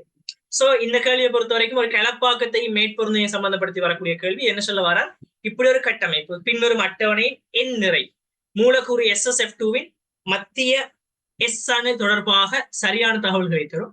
சோ SSF2 லூயிஸின் கட்டமைப்பு நம்ம வரைஞ்சு பார்த்தோம்னு சொன்னால் லூயிஸின் கட்டமைப்பு வரையறத பிராக்டிஸ் பண்ணிக்கொள்ளுங்க. இந்த மாதிரி ஒரு கட்டமைப்பு வந்துச்சு. சோ இந்த கட்டமைப்பை பொறுத்த வரைக்கும் இது தொடர்பான சரியான தகவல்களை கைக்கிறார். முதலாவது ஒட்சியேற்ற நிலையை கைக்குவார். எந்த கந்தகம், மத்திய கந்தகம். சோ இந்த கந்தகத்தை நம்ம கதைக்கிறோம். இப்ப ஒரு கட்டமைப்பை தந்து அவரோட ஒட்சியேற்ற நிலை தொடர்பாக கதைச்சா நம்ம என்ன செய்யறோம், இது நிறைய பேருக்கு இன்னும் குழப்பம் இருக்கு. ஒரு கட்டமைப்பை தந்து அவர் ஒட்சியேற்ற நிலையை கழிச்சா நம்ம என்ன செய்யறோம்னு கேட்டால், நீ நல்லா மைண்ட்ல வச்சுக்க, நம்ம யாரையும் கழிக்க போறோம், கந்தகத்தையும் கழிக்க போறோம். நம்ம பார்க்கணும் இவரை சுத்தி இருக்கக்கூடிய யாரு, இவரை சுத்தி இருக்கக்கூடிய அணுக்களை தான் நம்ம பார்க்கணும். அப்ப இந்த கந்தகத்தை சுத்தி லெஃப்ட் சைட்ல யார் இருக்கா, இந்த கந்தகம் தான் இருக்கு. ரெண்டு பேருமே ஒரே அணுங்கிறதால ரெண்டு பேருக்கும் இடையில மின்னெதிர்த்தன்மை வித்தியாசம் இல்லைங்கிறதால இந்த கந்தகத்தால வெளி கந்தகத்தால இந்த கந்தகத்துக்கு எந்த ஒரு ஒட்சியேற்ற நிலையும் கிடைக்க போறது. நம்ம இவரை புறக்கணிக்கலாம். இப்ப இவருக்கு வாங்க, மேல இருக்கிற புளோரினுக்கு வாங்க. எனக்கு சொல்லுங்க, இந்த கந்தகம் இந்த புளோரின் இதுல யாருக்கு மின்னெதிர்த்தன்மை கூட? கந்தகத்துக்கா புளோரினுக்கான கேட்டா புளோரினுக்கு மின்னெதிர்த்தன்மை கூட. சோ மின்னெதிர்த்தன்மை கூடினவர் மைனஸ் எடுப்பார், மின்னெதிர்த்தன்மை குறைஞ்சவர் பிளஸ் எடுப்பார். சோ கந்தகம் புளோரின்ல யாருக்கு மின்னெதிர்த்தன்மை கூட? புளோரினுக்கு மின்னெதிர்த்தன்மை கூட, கந்தகத்துக்கு குறைய. சோ கந்தகம் என்ன செய்யும் பிளஸ் எடுக்கும். எத்தனை பிளஸ் எடுக்கும்? இந்த கந்தகத்துக்கும் இந்த புளோரினுக்கும் எத்தனை பிணைப்பு இருக்கு? ஒரு பிணைப்பு. அப்ப ஒரு பிளஸ் எடுக்க போகுது. இது மேல இருக்கிற புளோரினால கிடைச்சது. இப்ப இங்கால சைட்ல இருக்கிற இந்த புளோரினுக்கு வாங்க. இங்க யாருக்கு மின்னெதிர்த்தன்மை கூட? இவருக்கு தான் மின்னெதிர்த்தன்மை கூட. அப்ப இவர் மறை எடுப்பார். அப்ப இவர் என்ன செய்வார்? நேர் எடுப்பார், பிளஸ் எடுப்பார். எத்தனை பிளஸ்? எத்தனை பிணைப்பு இருக்கு? ஒரு பிணைப்பு. அப்ப ஒரு பிளஸ் எடுக்கும். இது பக்கத்துல சைட்ல இருக்கிற அணுக்களால கிடைக்குது. வேற ஏதாவது ஏற்றம் இந்த கந்தகத்துல இருக்கான்னு செக் பண்ணுங்க. ஏற்றம் எதுவுமே இந்த கந்தகத்துக்கு இல்ல. சோ இவர்ல இருக்கக்கூடிய இவர் ஒட்சியேற்ற நிலை இந்த ரெண்டையும் கூட்டி +2 தான் இவர் ஒட்சியேற்ற நிலையாக இருக்க போகுது. சோ ஒட்சியேற்ற நிலை +2 அது கிடைச்சிட்டு. இப்ப அடுத்தது இந்த கந்தகத்துல இருக்கிற ஏற்றம் என்ன நமக்கு பார்த்தா வழங்குது? ஏற்றம் இல்ல. சோ ஏற்றம் 0 இருக்கணும். +2 0. கலப்பாக்கம் என்னன்னு கேட்டால் நமக்கு தெரியணும். கலப்பாக்கம் எத்தனை தள்ளுகைகளாக பார்ப்போம். 5 பிணைப்புகளை நம்ம தள்ளுகைகளாக கருத மாட்டோம், சிக்மா மட்டும் தான் எடுக்க போறோம். சோ இதுல ஒன்று, இதுல 3, அதே போல இங்க ஒன்று இருக்கு 4. அப்ப 4 தள்ளுகைகள். 4 தள்ளுகைகள் என்ன கலப்பாக்கம்? sp3 கலப்பு. சோ +2 0 sp3 சொல்லி வர ஆன்சர் 3வது ஆன்சர் மட்டும்தான் நமக்கு இருக்கு. சோ ஆன்சர் 3 கொடுக்கலாம். மத்ததை செக் பண்ணலாம். என்ன வடிவம்? இவர் என்ன வடிவம்னு சொல்லுங்க. 4 தள்ளுகைகள், 1 தனிச்சோடி. அப்ப என்ன வடிவம்? கூம்பக வடிவம். சிம்பிள். அதே போல SF2ல இருக்கக்கூடிய இந்த SS சிக்மா பிணைப்பின் இயல்பு என்ன? SS சிக்மா பிணைப்பு இந்த கந்தகத்துக்கும் இந்த கந்தகத்துக்கு இடைப்பட்ட சிக்மா பிணைப்பு எப்படி உருவாக்கப்பட்டுச்சுன்னு கேட்டா என்ன சொல்லுவீங்க? இந்த கந்தகத்தின் 3p அணு ஓபிட்டல். ஏன் இவர் கடைசியில எங்க இருக்கு? 3p அணு ஓபிட்டல். சோ 3p அணு ஓபிட்டலுக்கும் இந்த கந்தகத்தின் sp3 கலப்பு ஓபிட்டலுக்கும் இடையில பிணைப்பு வந்திருக்கு அப்படி சொல்லலாம். அல்லது இன்னொரு விஷயம் என்ன கேட்கலாம்? இவர்ல 5 பிணைப்பு இருக்கிறதால நம்ம என்ன சொல்லலாம்? இவரும் கலப்படைஞ்சிருக்காருன்னு சொல்லி கருதலாம். சோ இவர் எத்தனை 1 2 3 தள்ளுகள். அப்ப sp2 கலப்புக்கும் வேற sp3 கலப்புன்னு சொல்லி நம்ம என்ன செய்யலாம்? எடுக்கலாம். சோ ஆன்சர்ல 3p அணு ஓபிட்டல் sp3 கலப்பு ஓபிட்டல் இருக்கிறதால நம்ம விட 3வது சொல்லி கொடுக்கும். அடுத்த கேள்வி, இருமுனைவு திருப்புதலை பத்தி கேட்கிறார். சோ இருமுனைவு திருப்புதல் கேட்டா நம்ம செல்ல வேண்டிய வேலை, அவர்ல இருக்கிற வளர்ச்சி இருக்கிற எல்லா அணுக்களுமே ஒரே அணுக்கள்னு சொன்னா அவர்ல என்ன செய்யாது? இருமுனைவு திருப்புதல் இருக்காது. சோ 3வதுக்கு இருமுனைவு திருப்புதல். நம்ம நார்மலாக இருமுனைவு திருப்புதல்ங்கிறது ஒரு விசை மாறி மைண்ட்ல வச்சோம்னு சொன்னா போதும். இப்ப எனக்கு சொல்லுங்க, இங்க குளோரின் இப்படி மேல் நோக்கி இழுக்குது, இந்த குளோரின் மேல் நோக்கி இழுக்குது. ஐதரசன் இழுக்காது. ஐதரசன் கார்பனை விட மின்னத்தன்மை கூட. சோ ஐதரசன்ல இருந்து கார்பன் மேல் நோக்கி இழுக்கும், ஐதரசன்ல இருந்து கார்பன் என்ன செய்யும்? மின்னத்தன்மை மேல் நோக்கி இருக்க போகுது. சோ மொத்தமாக பார்த்தோம்னா விசை எந்த திசையில இருக்கு? எல்லாமே மொத்தமா ஒரே திசையில விசை இருக்க போகுது. சோ ஒரே திசையில விசை இருக்குன்னு சொன்னா ஒரே பக்கத்துக்கு அந்த இலத்திரங்களோட அசைவு இருக்கு. சோ இருமுனைவு திருப்புதல் இவருக்கு கொஞ்சம் என்ன செய்யும்? கூடவா இருக்கு. ஆனா இவரை பார்த்தீங்கன்னு சொன்னால் இங்க மேல் நோக்கி இருக்குது, இங்க கீழ் நோக்கி இருக்குது. இங்க இந்த கார்பன் நோக்கி ஈடுபடுது, இங்க ஐதரசன் இருந்து கார்பன் நோக்கி மேல் நோக்கி ஈடுபடுது. சோ விசைகள் திசை என்ன செய்யுது? எதிரெதிர் திசைகள் இருக்கு. சோ இங்க என்ன செய்யும்? விளைவுகள் கொஞ்சம் குறைய போகுது. இவர்ல எதுவுமே இல்லை. இந்த 2 பேருக்கு என்ன சொன்னால் இந்த குளோரினும் இந்த கார்பன்ல இருந்து இலத்திரன் இருக்கும். அதே போல இந்த புரோமினும் என்ன செய்யும்? கார்பன்ல இருந்து இலத்திரன் இருக்க போகுது. சோ இந்த முதலாவதுல இருக்கிற மாதிரி விளைவில் ஒரே திசையில மத்த எங்கேயுமே இல்லை.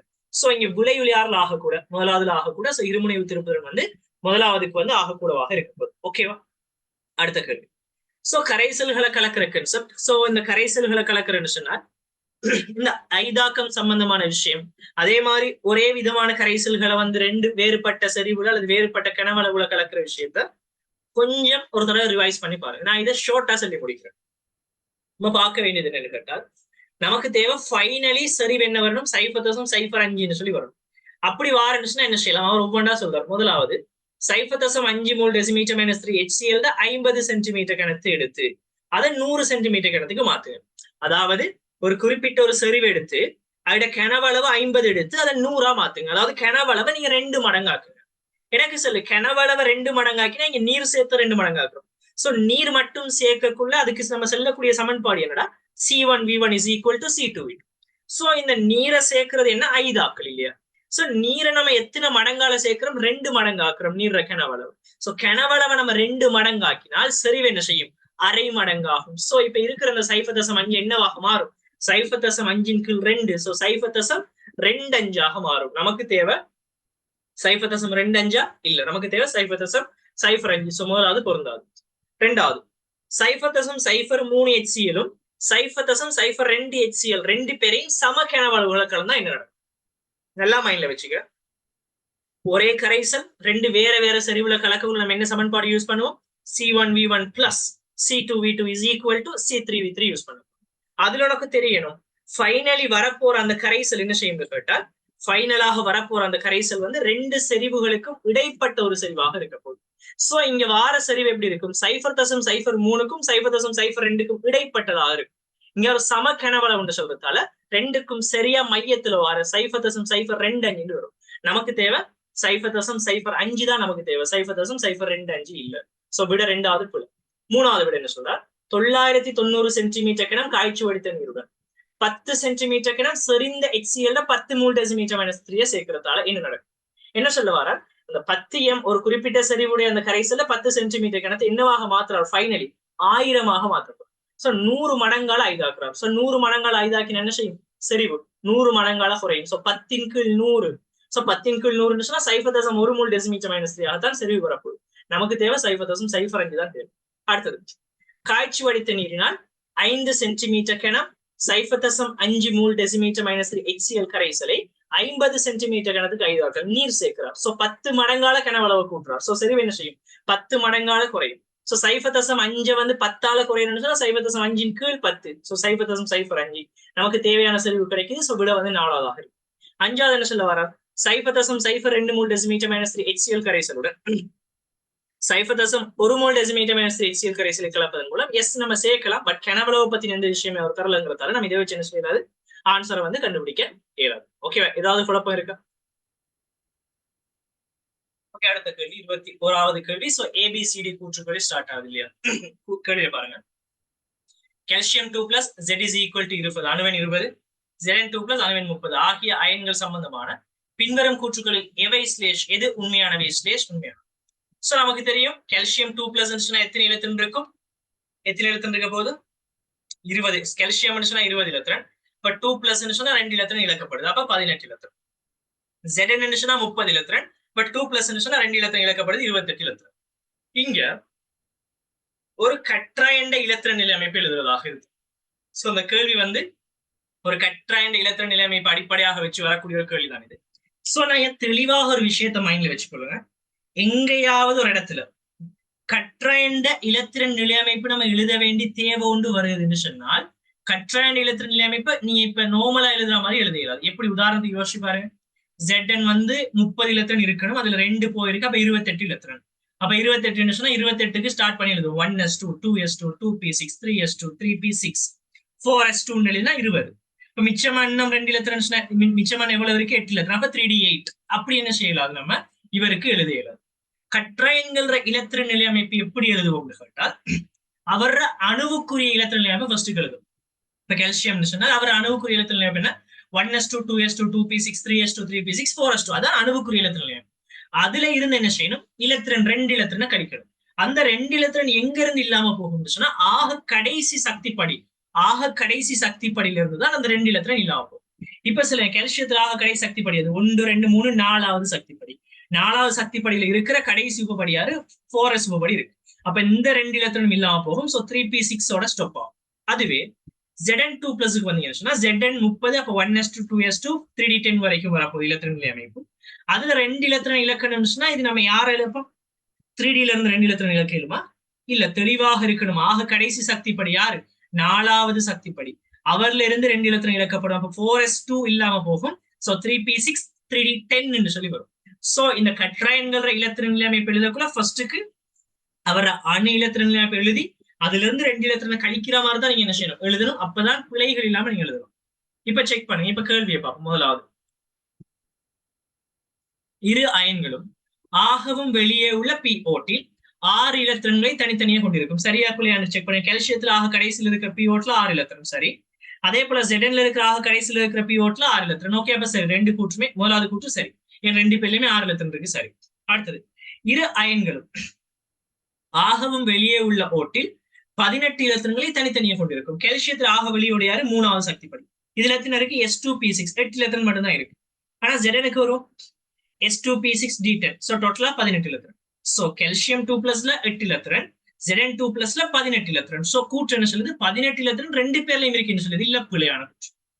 மூணாவது கூற்று சி என்ன சொல்லுது? கால்சியம் 2+ அயன் ஆகவும் வெளியே உள்ள ஓட்டில் 8 இலத்திரங்களையும். எஸ், சரி. Zn2+ அயன் ஆகவும் வெளியே உள்ள ஓட்டில் 18 இலத்திரங்கள். எஸ், அதுவும் சரி. சோ கூற்று சி வந்து சரி. கூற்று டிக்கு போவோம். இரு அயன்களும் ஆகவும் வெளியே உள்ள ஓட்டில் 8 இலத்திரங்களை கொண்டிருக்கும். சரியா பிள்ளையா? இல்ல, கால்சியத்துக்கு 8, Zn-க்கு 18. சோ ஏயும் சியும் மட்டும் சரி. விட வந்து 5வதாக இருக்குது. அடுத்த கேள்வி. சோ அயனாக்கல் சக்தியை பத்தி ஒரு சின்ன விஷயம் ஒன்று கதைக்க போறோம். என்ன கேட்கிறார்? அயனாக்கல் சக்திகள் பற்றிய பின்வரும் கூற்றுக்களில் எது ஸ்லேஷ் எவை உண்மையானது ஸ்லேஷ் உண்மையானவை? முதலாவது கூற்று, ஸ்ட்ரன்சியத்தின் 2ஆம் அயனாக்கல் சக்தி ருபீடியத்தின் 1ஆம் அயனாக்கல் சக்தியிலும் அதிகமானது. சரியா பிள்ளையா? ஸ்ட்ரன்சியத்தின் 2வது அயனாக்கல் சக்தி ருபீடியத்தின் 1வது அயனாக்கல் சக்தியிலும் அதிகமானது. சரியா பிள்ளையா? என்ன வரைக்கும் செக் பண்ணி பாருங்க. ஸ்ட்ரன்சியம், ருபீடியம் ரெண்டு பேருக்குமே ஒரே அயனாக்கல் சக்தியை கேட்டா நம்ம அதை வந்து ஒப்புறது ஈஸி. ஆனால் இந்த கேள்வி வந்து ஸ்ட்ரன்சியத்துல 2வது அயனாக்கல் சக்தியையும் ருபீடியத்துல 1வது அயனாக்கல் சக்தியை பத்தியும் கிடைக்கும். அப்ப நம்ம இந்த மாதிரி கேள்விகள் நம்ம என்ன செய்யணும் கேட்டால், அவர் இப்ப ஸ்ட்ரன்சியம் 2வது அயனாக்கல் சக்தி எந்த இலத்திரன்ல இருந்து இழக்கப்படும், எந்த இலத்திரன் நிலையமைப்புல இருந்து இழக்கப்படும், ருபீடியத்துல 1வது அயனாக்கல் சக்தி எந்த இலத்திரன் நிலையமைப்புல இருந்து இழக்கப்படும், இதை பத்தி நமக்கு கொஞ்சம் தேவைப்படும். சோ ஸ்ட்ரன்சியம் அந்த எத்தனையாம் கூட்டம்? 2வது கூட்டம். சோ 2ஆம் கூட்டத்தின் 2ஆம் அயனாக்கல் சக்திங்கிறது என்னடா? ஒரு இலத்திரன் இழக்கப்பட்டு வந்த பிளஸ் அயன்ல இருந்து அடுத்த இலத்திரன் இழக்கப்படுறது. சோ ஸ்ட்ரன்சியத்துல 2ஆம் அயனாக்கல் சக்திங்கிறது என்ன நிலையில இருந்து இழக்கப்படும்? NS1ல இருந்து இழக்கப்படும். ஏன்? ஸ்ட்ரன்சியம் +1 என்ன இருக்கும்? NS1 ஆக இருக்கப்படும். அதுவே ருபீடியத்துக்கு வரும். ருபீடியத்துல 1ஆம் அயனாக்கல் சக்திங்கிறது எங்க இருந்து இழக்கப்படும்? ருபீடியம் வந்து NS1ல இருந்து இழக்கப்படும். ரெண்டு பேருமே வந்து ஒரே நிலைதான், ஒரே உறுதி நிலையில இருந்து தான் இழக்கப்படப்படும். அப்ப இதுல யாருக்கு சக்தி கூட இருக்கும்னு கேட்டா நீங்க என்ன சொல்லுவீங்க? ஸ்ட்ரன்சியத்துக்கு சக்தி கூடவா இல்ல ருபீடியத்துக்கு சக்தி கூடவான்னு கேட்டா நீங்க என்ன சொல்லுவீங்க? தெளிவா சொல்லணும். ரெண்டு பேரையுமே சக்தி உறுதிநிலை சரிதான். ஆனால் இங்க ஸ்ட்ரன்சியம் பிளஸ் ருபீடியம் இந்த ரெண்டு பேர்ல ஸ்ட்ரன்சியம் பிளஸ் என்ன செய்யும்? 6 குறைவாக இருக்கும் ருபீடியத்தோட ஒப்பிடக்குள்ள. ரெண்டு பேருமே ஒரே மாதிரி நிலையில இருந்துதான் இலத்திரன் இலக்கணம். பட் இருந்தாலுமே இந்த ஸ்ட்ரன்சியம் பிளஸ் 6 சின்னதா இருக்கும் ருபீடியத்தின் அணுவை விட. சரியா பிள்ளையா? ஏன்? 2வது அயனாக்கல் சக்திங்கிறது ஸ்ட்ரன்சியம் பிளஸ்ல இருந்து தான் போகும். அப்ப ருபீடியத்துல அணுவை விட ஸ்ட்ரன்சியம் பிளஸ் 6 வந்து சின்னதா இருக்கு.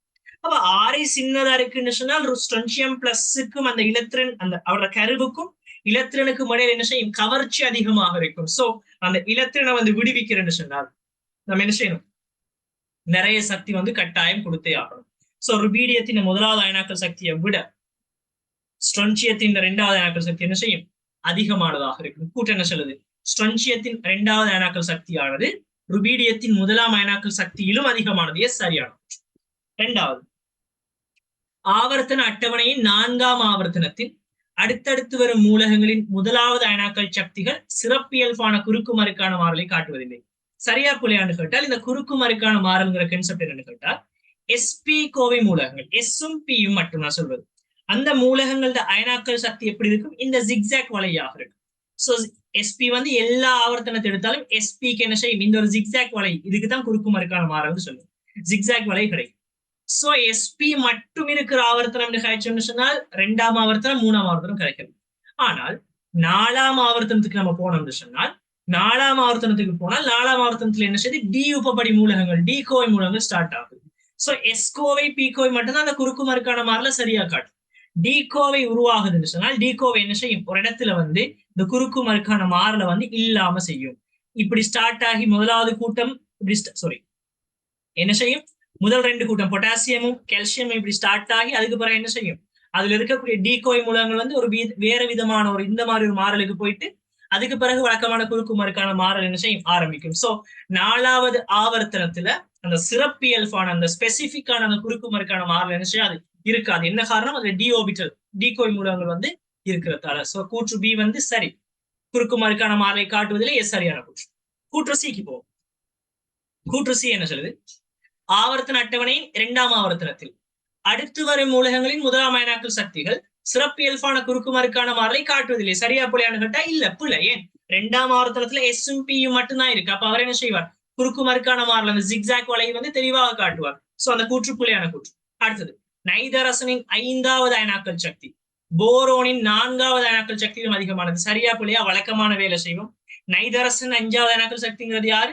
நைதரசன் 4 இலத்திரனை இழந்ததுக்கு பிறகு 5வது இலத்திரன் இழக்கிறது. அதாவது சோ இங்க இதை பொறுத்த வரைக்கும் ஒரு விடியத்தின் முதலாம் அயனாக்கல் சக்தியோட சுழற்சத்துக்கு 2வது பெருசா இருக்கும். ஓகே, சோ நைதரசன் சாரி போரோன் 4ஆம் அயனாக்கல் சக்திங்கிறது எங்க இருந்து இழக்கப்படும்? போரோன் 3+ இருந்து இழக்கப்படும். சோ போரோன் 3+ இலத்திரன் நிலையம் என்னடா 1s2 2s2 2p1 தான் போரோன். அப்ப அதுல வந்து 3 இலத்திரன் இழக்கப்பட்டுச்சுன்னா 1s2 தான் இப்ப இருக்கு. 1s2 இல்லையா?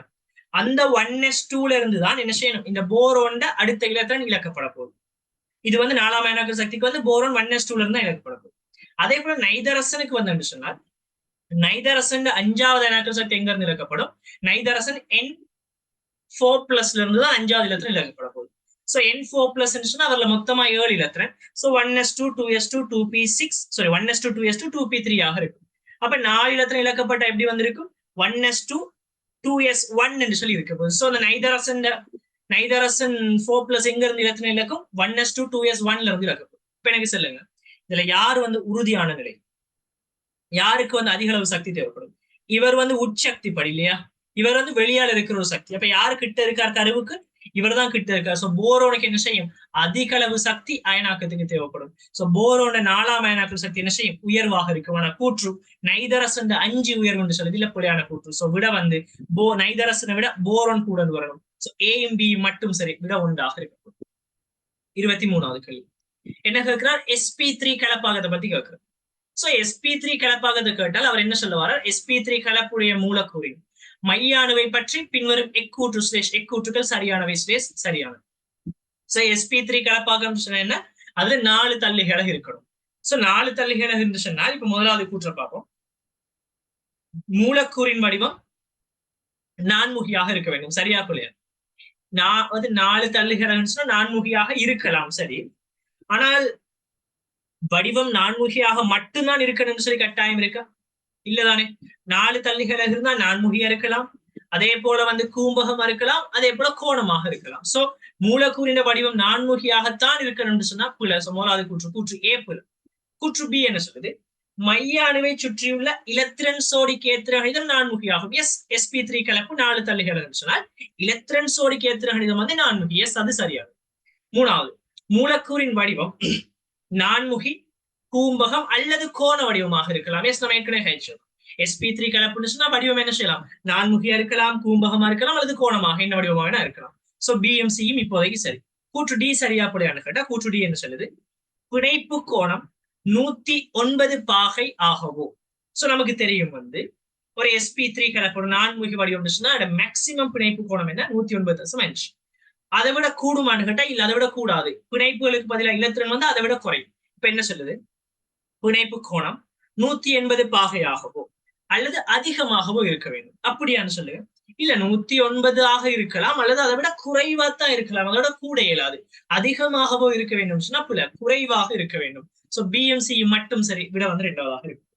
அடுத்த கேள்வி மூலக்கூற்றுடை விசைகளை பத்தி கேட்கிறார்.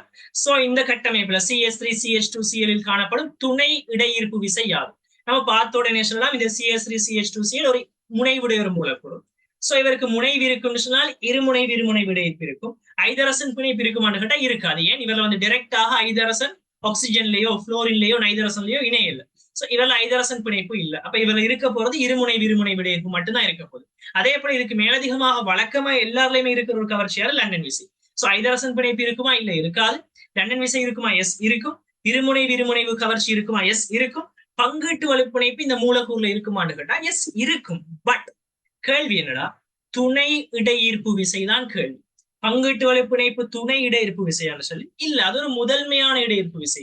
சோ துணை இடையீர்ப்பு விசை கேட்டதால பங்கீட்டு வலுப்பிணைப்பு நம்ம என்ன செய்யல, ஆன்சராக கொடுக்க இயலாது. சோ பியும் சி மட்டும் சரி, விட வந்து 2வதாக இருக்கு. 25வது கேள்வி. கேள்வி என்ன? இருவழி விகாரத்திற்குரிய தாக்கங்களாக அமைவது. சோ இருவழி விகாரம் சொல்றது ஐடியா உனக்கு தெரியும். ஒரு குறிப்பிட்ட ஒரு கூறின் ஒட்சியேற்றங்களை என்ன செய்யணும்? அவர்தான் கூடணும், அவர்தான் குறையும். குறிப்பிட்ட ஒருவர் தான் ஒட்சியேற்றத்துக்கு முற்படணும், தாழ்த்தலுக்கு முற்படணும். சோ அதே மாதிரி அதாவது இருக்கான்னு செக் பண்ணுவோம். சோ நைதரசன் இங்க ஒட்சியேற்ற நிலை வந்து -3 இருக்கும், இங்கேயும் அதே -3 தான். ஐதரசன் +1 இருக்கும், இங்கே அதே +1. ஐதரசன் ஒட்சியேற்ற நிலையில மாற்றம் இல்லை, குளோரின் ஒட்சியேற்ற நிலையில மாற்றம் இல்லை. அதுல சோ இங்க வந்து இது தாழ்த்தலோ ஒட்சியேற்றலோ தாழ்த்தலோ இங்க நடக்கல, ஏ வராது. இப்ப இதுக்கு வரும். H2O2ல நீங்க பாருங்க, இங்க H2O2ல வந்து ஆக்சிஜன் நிலை -1 இல்லையா? H2O எத்தனைடா -2, O2ல எத்தனை 0. சோ -1ல இருந்தவர் அதுக்கு கீழே -2க்கும் போயிருக்கார், அதுக்கு மேல 0க்கும் போயிருக்கார். சோ குறிப்பிட்ட ஒரு ஒட்சியேற்ற நிலை ரெண்டு வேறுபட்ட ஒட்சியேற்ற நிலையாக மாறி இருக்கு. சோ இது ஒரு இருவழி விகார தாக்கத்துக்கு உதாரணமாக நம்ம என்ன சொல்லலாம், இவரை வந்து செல்லும். அடுத்தது KO2 என்ன செய்யுது? KO2 வந்து K2O ஆகவும் O2 ஆகவும் மாறி இருக்கு. இந்த KO2ங்கிறது என்ன, ஒரு சூப்பர் ஆக்சைடு, ஞாபகம் இருக்குன்னு நம்புறேன். சூப்பர் ஆக்சைடுங்கிறது -12. அந்த -12ல இருந்து இங்க பாருங்க, இது -2, இது 0.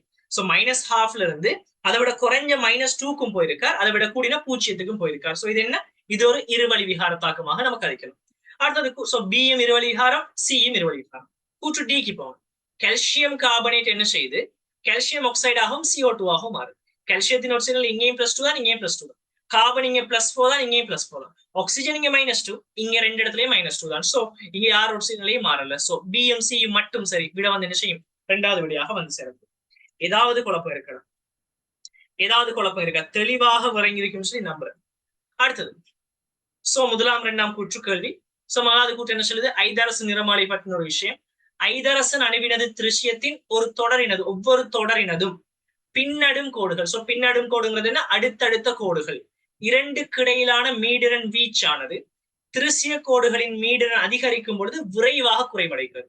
உனக்கு தெளிவாக தெரியும், ஒரு ஐதரச நிறமாலையை பொறுத்த வரைக்கும் இந்த ஐதரச நிறமாலையில தொடர்களாக கலைக்கப்படும் இல்லையா? இதுல வந்து லைமன் தொடர், பாமர் தொடர், ஃபாசன் தொடர் வந்து கொஞ்சம் முக்கியமான தொடரா இருக்கும். சோ லைமன் தொடர்ந்து சொன்னா என்ன, ஒரு ரிவைஸ் பண்ணி நம்ம பிறகு போகுள்ள கலைக்கலாம். பாமர் தொடர்ந்து சொன்னா என்ன, ஃபாசன் தொடர்ந்து சொன்னா என்ன, உங்களுக்கு எல்லாருக்குமே தெரியும். சோ இந்த லைமன் தொடர், சோ இந்த திசையில இருந்து நம்ம இந்த திசைக்கு பார்த்தோம்னு சொன்னா எப்படி, இந்த திசையில இருந்து இப்படி பார்த்தோம்னு சொன்னால் என்ன நடக்குதுன்னு சொல்லுங்க, என்ன செய்யுதுன்னு பாருங்க. என்ன நடக்குதா, இந்த திசையில வந்து கோடுகள் நெருங்குது, சரியா இல்லையா? சோ கோடுகள் நெருங்குதுன்னு சொன்ன அர்த்தம் என்னடா, கோடுகள் நெருங்குதுன்னு சொன்னா அந்த கோடுகள் வந்து ரெண்டுக்கு, அந்த கோடுகளுக்கு இடைப்பட்ட சக்தி வித்தியாசம் குறையுது. சோ ஃபாசனை விட பாமருக்கு சக்தி கூட, அதை விட லைமனுக்கு சக்தி கூட. அதுல குறிப்பிட்ட ஒரு தொடரை நான் எடுத்தேன்னு சொன்னால் அந்த தொடர் கோடுகளை பாத்தீங்கன்னா அப்படியே ஒரு குறிப்பிட்ட திசைக்கு நெருங்குது. இந்த நெருங்குற திசை எப்படி இருக்கும், சக்தி கூடுற திசையாக இருக்கும். அதாவது இந்த திசையில என்ன செய்யும், சக்தி அதிகரிக்கும். சோ அந்த திசையில சக்தி அதிகரிக்குது.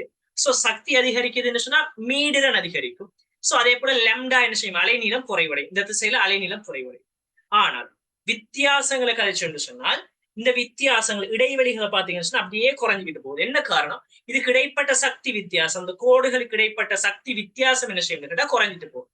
எல்லா வித்தியாசமுமே குறையும், சக்தி வித்தியாசம் குறையும், மீடிரன் வித்தியாசம் குறையும், அதே போல அலைநீள வித்தியாசமும் குறையும். சோ வித்தியாசங்கள் எல்லாம் என்ன செய்யும், குறைவடையும். இப்ப கூற்று பாருங்க, ஐதரசன் அணுவினது திருஷ்யத்தின் ஒவ்வொரு தொடரினதும் பின்னடும் கோடுகள், அடுத்தடுத்த கோடுகள் இரண்டுக்கு இடையிலான மீடிரன் வீச்சானது, ரெண்டுக்கு இடையிலான மீடிரன் வித்தியாசமானது திருஷ்ய கோடுகளின் மீடிரன் அதிகரிக்கும் போது, அதாவது மீடிரன் இந்த திசையில நெருங்குற திசையில விரைவாக குறைவடையும். சரியா பிள்ளையா? நெருங்குற திசையில என்ன செய்யும், அந்த வித்தியாசம் குறைஞ்சுக்கிட்டே போகுது. எஸ், அது சரியா, முதலாவது கூற்று சரி. இப்ப அது ஏன் அப்படி குறையணும், காரணம் என்னன்னு கேட்டா உங்களுக்கு தெளிவாக தெரியணும். சக்தி, அந்த ஒரு அணுவின் கருவில இருந்து சக்தி மட்டங்கள் வந்து வெளியே போக போக போக போக அந்த சக்தி மட்டங்களுக்கான தூரம் கூட கூட கூட கூட என்ன செய்யும் கேட்டால் சக்தி மட்டங்களுக்கு இடைப்பட்ட சக்தி வித்தியாசம் என்ன செய்யும் கேட்டா குறைஞ்சிட்டு போகும். அதே போல அந்த சக்தி மட்டங்கள் என்ன செய்யும், கிட்ட கிட்ட நெருங்கி வரும். இதனாலதான் இந்த மாதிரி என்ன செய்யுது, கோடுகளும் நெருங்குது. சோ இப்ப என்ன, முதலாவது கூற்று சரி என்று தெரியும். இரண்டாவது கூற்று இருக்கும், ஐதரசன் அணுவின் பின்னடும் சக்தி பெருமானங்கள். ஐதரசன் அணுவின் பின்னடும் சக்தி பெருமானங்கள் கருவிலிருந்து அச்சக்தி மட்டங்களுக்கான தூரம் அதிகரிக்கும் போது, அதாவது சக்தி மட்டத்திலிருந்து அந்த ஒரு கருவிலிருந்து அந்த சக்தி மட்டம் தூரத்துக்கு போக போக போக போக அதிண்ட சக்தி பெருமானங்களுக்கு இடைப்பட்ட வித்தியாசம் என்ன செய்யும், அப்படியே கிட்ட கிட்ட கிட்ட கிட்ட ஆகுமா, அதாவது வித்தியாசம் குறைஞ்சிட்டு வருவான்னு சொல்லுவார். எஸ், சரியான கூற்று. இப்படி குறைகிறதன் காரணமாகத்தான் என்ன செய்யுது, கோடுகள் நெருங்குது. ரெண்டு கூற்றும் சரி, சரியான விளக்கம் அறிக்கை விட வந்து முதலாவதாக இருக்கு. அடுத்த கேள்வி, ஆவர்த்தன அட்டவணையில் 4வது ஆவர்த்தனத்திலே 18 மூலகங்கள் மாத்திரமே இருக்கின்றன. சரியா பிள்ளையான கேட்டா ஆவர்த்தன அட்டவணை எடுத்து பார்த்தோம்னு சொன்னா 4வது ஆவர்த்தனத்துல எஸ் கோவையில 2 மூலகம் இருக்கும், பி கோவையில 6 இருக்கும், டி கோவையில 8 10 இருக்கும். சோ டோட்டலா 18 மூலகம். சோ இந்த 18 மூலம் இருக்கின்றன, முதலாவது கூற்று சரி. இரண்டாவது கூற்று என்ன சொல்லுது, 4s 3d 4p உபப்படிகளிலே 18 இலத்திரன்களுக்கு மாத்திரமே இடம் அளிக்கலாம். சரியானு கேட்டா 4sல 2 இலத்திரன், 3dல 10 12, 4pல 6, டோட்டலா 18 இலத்திரனுக்கு இடம் அளிக்கலாம். ரெண்டு கூற்றுமே சரி. இப்ப இதுக்குரிய விளக்கம் என்ன? விட ஒண்டா ரெண்டா? ரெண்டுமே சரின்னு சொன்னால் விட ஒண்டா ரெண்டான்னு கேட்டா அதுக்கு நமக்கு இந்த அட்டவணை மைண்ட் இருக்கணும். என்ன அட்டவணை? ஒரு ஆவர்த்தனம் சொல்றது என்னன்னு கேட்டாடா, ஒரு சக்திப்படியில இலத்திரன் நிரம்ப ஆரம்பிச்சு அடுத்த சக்திப்படியில இலத்திரன் நிரம்பும் வரைக்கும் இருக்கிற அவ்வளவு பேரும் ஒரு ஆவர்த்தனம். இப்ப உதாரணத்துக்கு முதலாவது சக்திப்படி என்னத்துல ஆரம்பிக்கும்? 1s ஆரம்பிக்கும். முதலாவதுல ஆரம்பிச்சு ரெண்டாவது சக்திப்படி ஆரம்பிக்கிறேன்னு எப்ப 2s. சோ இந்த 2sக்கு முதல்ல இருக்கிற அவ்வளவு பேர் அப்ப யார் மட்டும்? 1s மட்டும். சோ 1sல இருக்கிற அவ்வளவு பேரும் என்ன வரைக்கும் கேட்டால் முதலாம் ஆவர்த்தனமாக இருக்கு. அதாவது 1s 1 என்று சொன்னா யாரு? ஐதரசன். ஐதரசன் முதலாம் ஆவர்த்தனம். 1s 2 சொன்னா யாரு? ஹீலியம். அப்ப ரெண்டாம் ஆவர்த்தனம், அதுவும் முதலாம் ஆவர்த்தனம். சோ அந்த ரெண்டு பேரும் முதலாம் ஆவர்த்தனம். சோ இந்த 1sல எத்தனை இலத்திரன் இருக்கலாம்? 2 இலத்திரன் இருக்கலாம். சோ 2 இலத்திரன்ஸ்னா 2 விதமான இலத்திர நிலை அமைப்பு வரலாம். அப்ப 2 அணுக்கள் என்ன செய்யலாம்? 2 மூலகங்கள் வந்து முதலாம் ஆவர்த்தனத்துல என்ன செய்யும் இருக்கும். அதே போல ரெண்டாம் ஆவர்த்தனம் 2sல ஸ்டார்ட் ஆகும், 3s வரைக்கும் போகும். சோ 3s வந்து மூணாம் ஆவர்த்தனத்துக்கு போகுதுன்னா 3sக்கு முதல் இருக்க யாரு? 2s 2p. அப்ப இதுல 2 இலத்திரன், இதுல 6. அப்ப டோட்டலா 8 இலத்திரன். அப்ப 8 இலத்திரன்ஸ்னா 8 அணுக்கள் என்ன செய்யும்? ரெண்டாம் ஆவர்த்தனத்துல இருக்க போகுது. மூணாம் ஆவர்த்தனம் 3sல ஸ்டார்ட் ஆகும், 4s வரைக்கும் போவேன். 3s 3p 3d இருக்குதான் மூணாவது சக்தி படியில. ஆனால் 3d நிரம்புறதுக்கு முதல் 4s நிரம்பிடும். அப்ப 4s நிரம்பினா அது நாலாம் ஆவர்த்தனத்துக்கு போயிடும். இப்ப 3s 3p மட்டும் என்ன செய்யும்? மூணாம் ஆவர்த்தனத்துக்கு வரப்போது. அப்ப இதுல 2 இதுல 6. அப்ப டோட்டலா 8. அப்ப 8 அணுக்கள் என்ன செய்யும்? 8 மூலங்கள் என்ன செய்யும்? மூணாம் ஆவர்த்தனத்துல இருக்கு. நாலாம் ஆவர்த்தனம் 4sல ஸ்டார்ட் ஆகும். சோ 4sல இருந்து ஸ்டார்ட் பண்ணா 4s 3d 4p 5s. அப்ப 5s அடுத்த ஆவர்த்தனம். 4s 3d 4p என்ன செய்யும்? நாலாம் ஆவர்த்தனத்துக்கு காரணமாக இருக்கு. அப்ப இதுல 2, இதுல வந்து 10, இதுல 6. அப்ப டோட்டலா 18 வகையான இலத்திரன் நிலை அமைப்புகள் வரலாம். சோ 18 மூலங்கள் என்ன செய்யலாம்? இருக்கலாம். சோ இப்ப நாலாம் ஆவர்த்தனத்துல 18 மூலகங்கள் இருக்கிறதுக்குரிய காரணம் என்ன? இந்த 4s 3d 4pல 18 விதமான இலத்திரங்கள் இருக்கலாம்ங்கிறது தானே. சோ முதலாவது கூற்றும் சரி, ரெண்டாவது கூற்றும் சரி. இப்படி இவர் 18 இலத்திரங்களுக்கு இடம் கொடுக்கறதாலதான் இதுல 18 மூலகம் இருக்கலாம் இல்லையா? சோ விட வந்து ஒன்றாக இருக்கும். சோ இந்த விஷயத்த மைண்ட்ல வச்சுக்கொள்ளுங்க. இந்த இதுல வந்து ரெண்டாம் ஆவர்த்தனத்தை குற்றாவர்த்தனம் சொல்லுவோம், 3ஐயும் குற்றாவர்த்தனம் சொல்லுவோம், 4ஐயும் 5ஐயும் நெட்டாவர்த்தனம், 6 வந்து மிக நெட்டாவர்த்தனம் சொல்லுவோம், 7 வந்து முற்றாக ஆவர்த்தனம் சொல்லி சொல்லுவோம். ஓகேவா? அடுத்த கேள்வி மின்னெதிர்த்தன்மையை பத்தின ஒரு கேள்வி. என்ன கேட்கிறார்? கந்தகம் S2 மைனஸ் அயனை தோற்றுவிக்கின்றது எனினும் குளோரின் Cl மைனஸ் அயனை தோற்றுவிப்பதில்லை. சரியா புள்ளியானு கேட்டா அவனுக்கு பார்த்தோட என்ன சொல்லலாம்? கந்தகம் S2 தோற்றுவிக்குமா? எஸ். கந்தகத்தில் இலத்திரன் அமைப்பு அதுல வந்து P4 சொல்லி முடியும். சோ நமக்கு நல்லா மைண்ட்ல இருக்கு, நோட் பண்ணி வச்சுக்க. ஒரு அன்னயன் தோன்றுமாக இருந்தால் உறுதியான அன்னயன் எப்படி தோன்றும் சொன்னால் அதுல P உபப்படி நிரம்பும் வரைக்கும் அன்னயன் வரும். இப்ப கந்தகம் வந்து P4 ஆக இருக்கு இல்லையா? அப்ப P உபப்படி நிரம்பணும் எத்தனை இலத்திரன் தேவை? 2 இலத்திரன் தேவை. அப்ப அது S2 மைனஸ் வந்து உறுதியாக தோற்றுவிக்கும். குளோரின் வந்து P5 ஆக இருக்கும். அப்ப அவரை P உபப்படி நிரம்பணும் எத்தனை இலத்திரன் தேவை? 1 இலத்திரன் தேவை. அது Cl மைனஸ் தான் தோற்றுவிக்கும். அதான் அவருக்கு உறுதி. சோ S2 மைனஸ் கந்தகம் தோற்றுவிக்கும். எஸ் சரி. குளோரின் Cl2 மைனஸ் தோற்றுவிக்கிறது இல்லை. எஸ். ஏன்? அது குளோரின்ல 1 இலத்திரன் கிடைச்சா தான் உறுதி, 2 இலத்திரன் கிடைச்சா உறுதி இல்லை. சோ முதலாவது கூற்று சரி. ரெண்டாவது கூற்று போங்க. கந்தகம் குளோரினை விட மின்னெதிரானது. சரியா பிள்ளையா? சோ மின்னெதிர்மையோட ஓர்டர் தெரியும். அதுல வந்து ஆகக்கூடியது புளோரின், அதுக்கு அடுத்தது யாரா இருக்கும்? ஆக்சிஜனாக இருக்கும். அதுக்கு அடுத்தது குளோரினாக இருக்கும். அதுக்கு அடுத்தது நைதரசன். சோ குளோரின் வந்து ஆவர்த்தன அட்டவணையிலேயே வந்து மின்னெதிர்த்தன்மை 3வது ஆள். கந்தகம் வந்து அதை விட குறையத்தான். சோ கந்தகம் குளோரினை விட மின் எதிரானதுன்னு சொல்லுது. சரியா பிள்ளையா? இல்ல, குளோரினுக்கு தான் மின்னத்தன்மை கூட, கந்தகத்துக்கு குறையும். சோ முதலாவது கூற்று சரி, இரண்டாவது கூற்று பிள்ளை. விட வந்து என்ன செய்யும்? 3வது விடையாக வந்து சிறப்பு. ஓகே, அடுத்த கேள்வி என்ன சொல்றார்? ஒரு கூற்று கேள்வி. PbR3 மூலக்கூறு தளமாகும். முதலாவது கூற்று. இரண்டாவது கூற்று என்ன சொல்லுது? PbR3 மூலக்கூறில் உள்ள பொஸ்பரஸ் அணுவை சுற்றி 6 வலுவளவு இலத்திரங்கள் உண்டு. இதை பத்தி கேட்கிறோம். சோ இந்த PbR3 மூலக்கூறு, இந்த தளம்னு சொல்லக்கூடிய கான்செப்ட் வந்து வழக்கமாக கேள்விக்கு வரக்கூடிய ஒரு விஷயம். சோ நமக்கு என்ன தெரியணும்? அவரோட வடிவம் என்னங்கிறது ஃபர்ஸ்ட் நமக்கு கான்ஃபிடென்ட்டா தெரியணும். ஏன் தளம் கதைக்கிறேன்னு சொன்னால் நமக்கு தெரிஞ்சிருக்க வேண்டிய 5 வடிவங்கள் இருக்கு. முதலாவது வந்து நேர்கோடு, ரெண்டாவது வந்து தள முக்கோணம், மூணாவது கோணல், நாலாவது வந்து சதுரத்தளம், 5வது T வடிவம். இந்த 5 வடிவங்களும் வந்து தள வடிவமாக இருக்கு. அதாவது இந்த 5 வடிவத்திலையும் இருக்கக்கூடிய இந்த மூலக்கூறுகளை நீங்க ஒரு டேபிள்ல வச்சு வைக்கிற மாதிரி கற்பனை பண்ணி பாருங்க. அப்படி கற்பனை பண்ணீங்கன்னு சொன்னால் அதுல இருக்கிற எல்லா அணுக்களுமே என்ன செய்யும்? அந்த டேபிள்ற மேற்பரப்ப எல்லா அணுக்களுமே தொடும். இந்த 5 மூலக்கூறுகளுக்கு, இந்த 5 வடிவங்களுக்கு மட்டும். இதை தவிர மற்ற எந்த வடிவத்தை எடுத்தாலும் அது வந்து தளம் இல்லை. உதாரணத்துக்கு நான் சொல்றேன். உதாரணத்துக்கு ஒரு நான்முகி எடுங்க. நான்முகி எடுத்து ஒரு டேபிள்ல வச்சு பாருங்க. சோ டேபிள்ல வச்சால் 3 அணு மட்டும் என்ன செய்யும்? டேபிள் மேற்பரப்ப தொடும். ஒரு அணு என்ன செய்யும், அந்த 3 அணுவுக்கு மேல இருக்கும், அதுக்கு மேல அடுத்த அணு இருக்க போகுது. சோ இதுல வந்து எல்லா அணுக்களுமே ஒரே தளத்துல இருக்கா? இல்ல. சோ நம்ம சொன்ன இந்த 5 வடிவங்கள் இருக்கான்னு சொல்லி செக் பண்ணிட்டு அப்படி இல்லைன்னு சொன்னா அது தளம் இல்லை. அவ்வளவுதான் நீங்க இருக்கக்கூடிய விஷயம். சோ கேள்வி, PBr3 மூலக்கூறு தளமாகும். சோ அடுத்த கேள்வி வந்து PBr3 அந்த மூலக்கூறு கட்டமைப்பை வச்சு ஒரு கேள்வி கேட்கிறா. சோ நம்ம என்ன செய்யணும், அதுக்கு முதல்ல PBr3 கட்டமைப்பை லூயிஸின் கட்டமைப்பு வரைவோம். சோ லூயிஸின் கட்டமைப்பு வரைஞ்சோம்னா பொஸ்பரஸ்ல இருந்து மூணு புரோமின் வரப்போகுது. சோ ஒரு புரோமின், அதே போல இன்னொரு புரோமின் 2, அதே போல மூணாவதாக இன்னொரு புரோமின் வரப்போகுது. சோ 3 புரோமின் பொஸ்பரஸ்ல பிணைப்புல இருக்கும். அதே போல இந்த பொஸ்பரஸ்ல வந்து ஒரு தனிச்சோடு இலத்திரன் ஒன்று இருக்கும் இல்லையா, இப்படி ஒரு தனிச்சோடு இலத்திரன் ஒன்று இருக்க போகுது. இதுதான் பொஸ்பரஸ்ல PBr3 கட்டமைப்பு. இப்ப இவர வடிவம் என்ன கேட்ட எப்படி கண்டெடுக்கிற, இவரை சுத்தி இருக்கிற தள்ளுகலகள் 1, 2, 3, 4 தள்ளுகலகு இருக்கு. அந்த 4ல 1 வந்து என்ன இருக்கு, ஒரு தனிச்சோடியாக இருக்கு. இப்ப 4ல 1 தனிச்சோடின்னு சொன்னா என்ன வடிவம், முக்கோண கூம்பக வடிவமாக இருக்கும். என்ன வடிவம், முக்கோண கூம்பக வடிவம். சோ நம்ம இந்த செல்லக்கூடிய இந்த முக்கோண கூம்பக வடிவம் வந்து நம்ம சென்ன அந்த 5 வடிவங்களுக்குள்ள உள்ளுக்கு இருக்கா? இல்ல இல்லையா, முக்கோண கூம்பக வடிவம் வந்து அந்த 5 வடிவங்களுக்குள்ள இல்ல. சோ இந்த PBr3 ஒரு தள மூலக்கூறான்னு கேட்டா இல்ல. சோ முதலாவது கூற்று வந்து பிழையான கூற்று. ரெண்டாவது என்ன சொல்லுது, PBr3 மூலக்கூறில் உள்ள ஒரு பொஸ்பரஸ் அணுவை சுற்றி மூலக்கூறுல இருக்கிற அந்த பொஸ்பரஸ் அணுவை சுற்றி 6 வலுவளவு இலத்திரன்கள் உண்டு. சரியா பிள்ளையா? வலுவளவு இலத்திரன்களை கண்டுபிடிக்கிற மாதிரி ஒரு கேள்வி வந்து நம்ம ஏற்கனவே பார்த்திருக்கோம். சோ வலுவளவு இலத்திரன் கான்செப்ட் நம்ம எப்படி பார்க்கணும், அவரை சுத்தி இருக்கிற பிணைப்பு இலத்திரன்கள் தனிச்சோடு இலத்திரன் அவ்வளவையும் கூட்ட வேண்டிய வேலை தான்.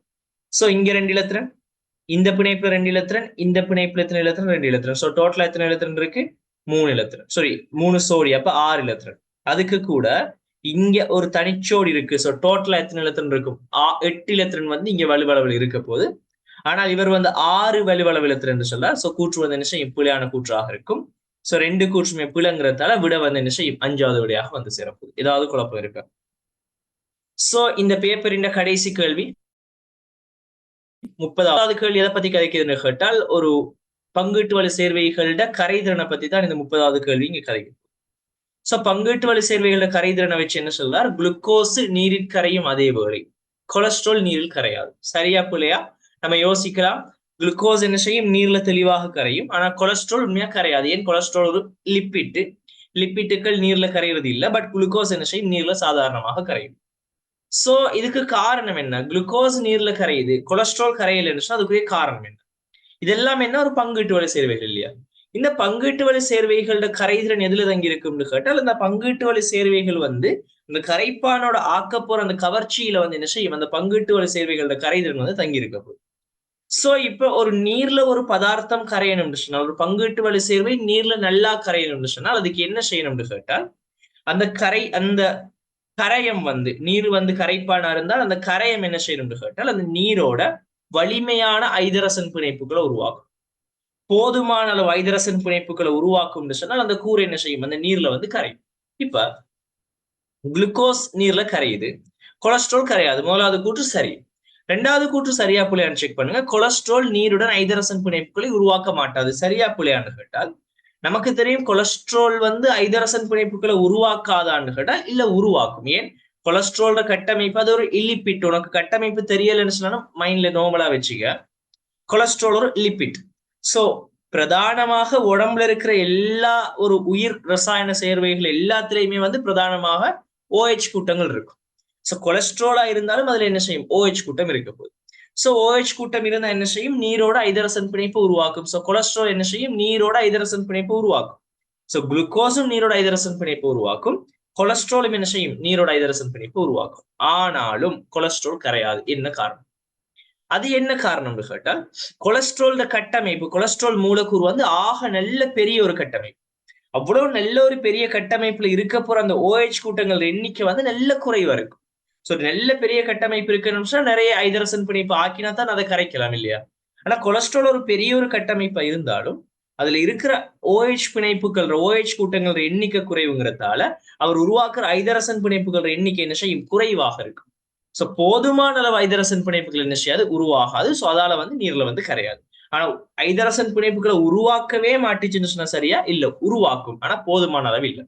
சோ முதலாவது கூற்று சரி. ரெண்டாவது கூற்று என்ன சொல்லுது, ஐதரசன் பிணைப்புகளை உருவாக்க மாட்டாதுன்னு சொல்லுது. இல்ல, உருவாக்கும், போதுமான அளவு இல்லை. சோ ரெண்டாவது கூற்றுக்குள்ள சோ ஒன்று முதலாவது சரி, ரெண்டாவது பிள்ளை என்ன சொன்னா, என்ன விட மூணாவது விடையாக இந்த கேள்விக்குரிய ஆன்சர் வந்து சேரப்போகுது. ஓகேவாடா? சோ ஃபர்ஸ்ட் பேப்பர்ல இருக்கிற 30 கேள்வி நம்ம என்ன செஞ்சிருக்கோம், அதுக்குரிய எக்ஸ்பிளனேஷன் தந்திருக்கேன். சோ தியரி வந்து ஷார்ட்டா ரிவைஸ் பண்ண வேண்டிய இடத்துல ஷார்ட்டா ரிவைஸ் பண்ணியிருக்கோம். அதை தாண்டி இந்த வீடியோல வந்து முழுக்க முழுக்க நம்ம மென்ஷன் பண்ணது, முழுக்க முழுக்க நம்ம கவனம் செலுத்தினது வந்து எதுலன்னு கேட்டால், ஒரு கேள்வி இப்படி வந்தா அதை எப்படி அணுகிற அந்த மைண்ட் செட்ல தான் முழுக்க முழுக்க கவனம் செலுத்தியிருக்கோம். சோ இந்த கேள்வியில இருக்கிற இந்த வீடியோல இருக்கிற வீடியோ ஃபுல்லா பார்த்துக்கொள்ளுங்க, இருக்கிற டவுட்ஸ் எல்லாம் கிளியர் பண்ணிக்கொள்ளுங்க. இன்ஷா அல்லாஹ் நாளைக்கு ரெண்டாவது பேப்பர் உங்களுக்கு என்ன செய்யும், 7 மணிக்கு எக்ஸாம் ஸ்டார்ட் ஆகும். சோ அதுக்கு முதல் வந்து என்ன செஞ்சு கொள்ளுங்க, எக்ஸாமுக்கு ரெடி ஆகிக்கொள்ளுங்க. ஆல் தி பெஸ்ட், பை, அஸ்ஸலாமு அலைக்கும்.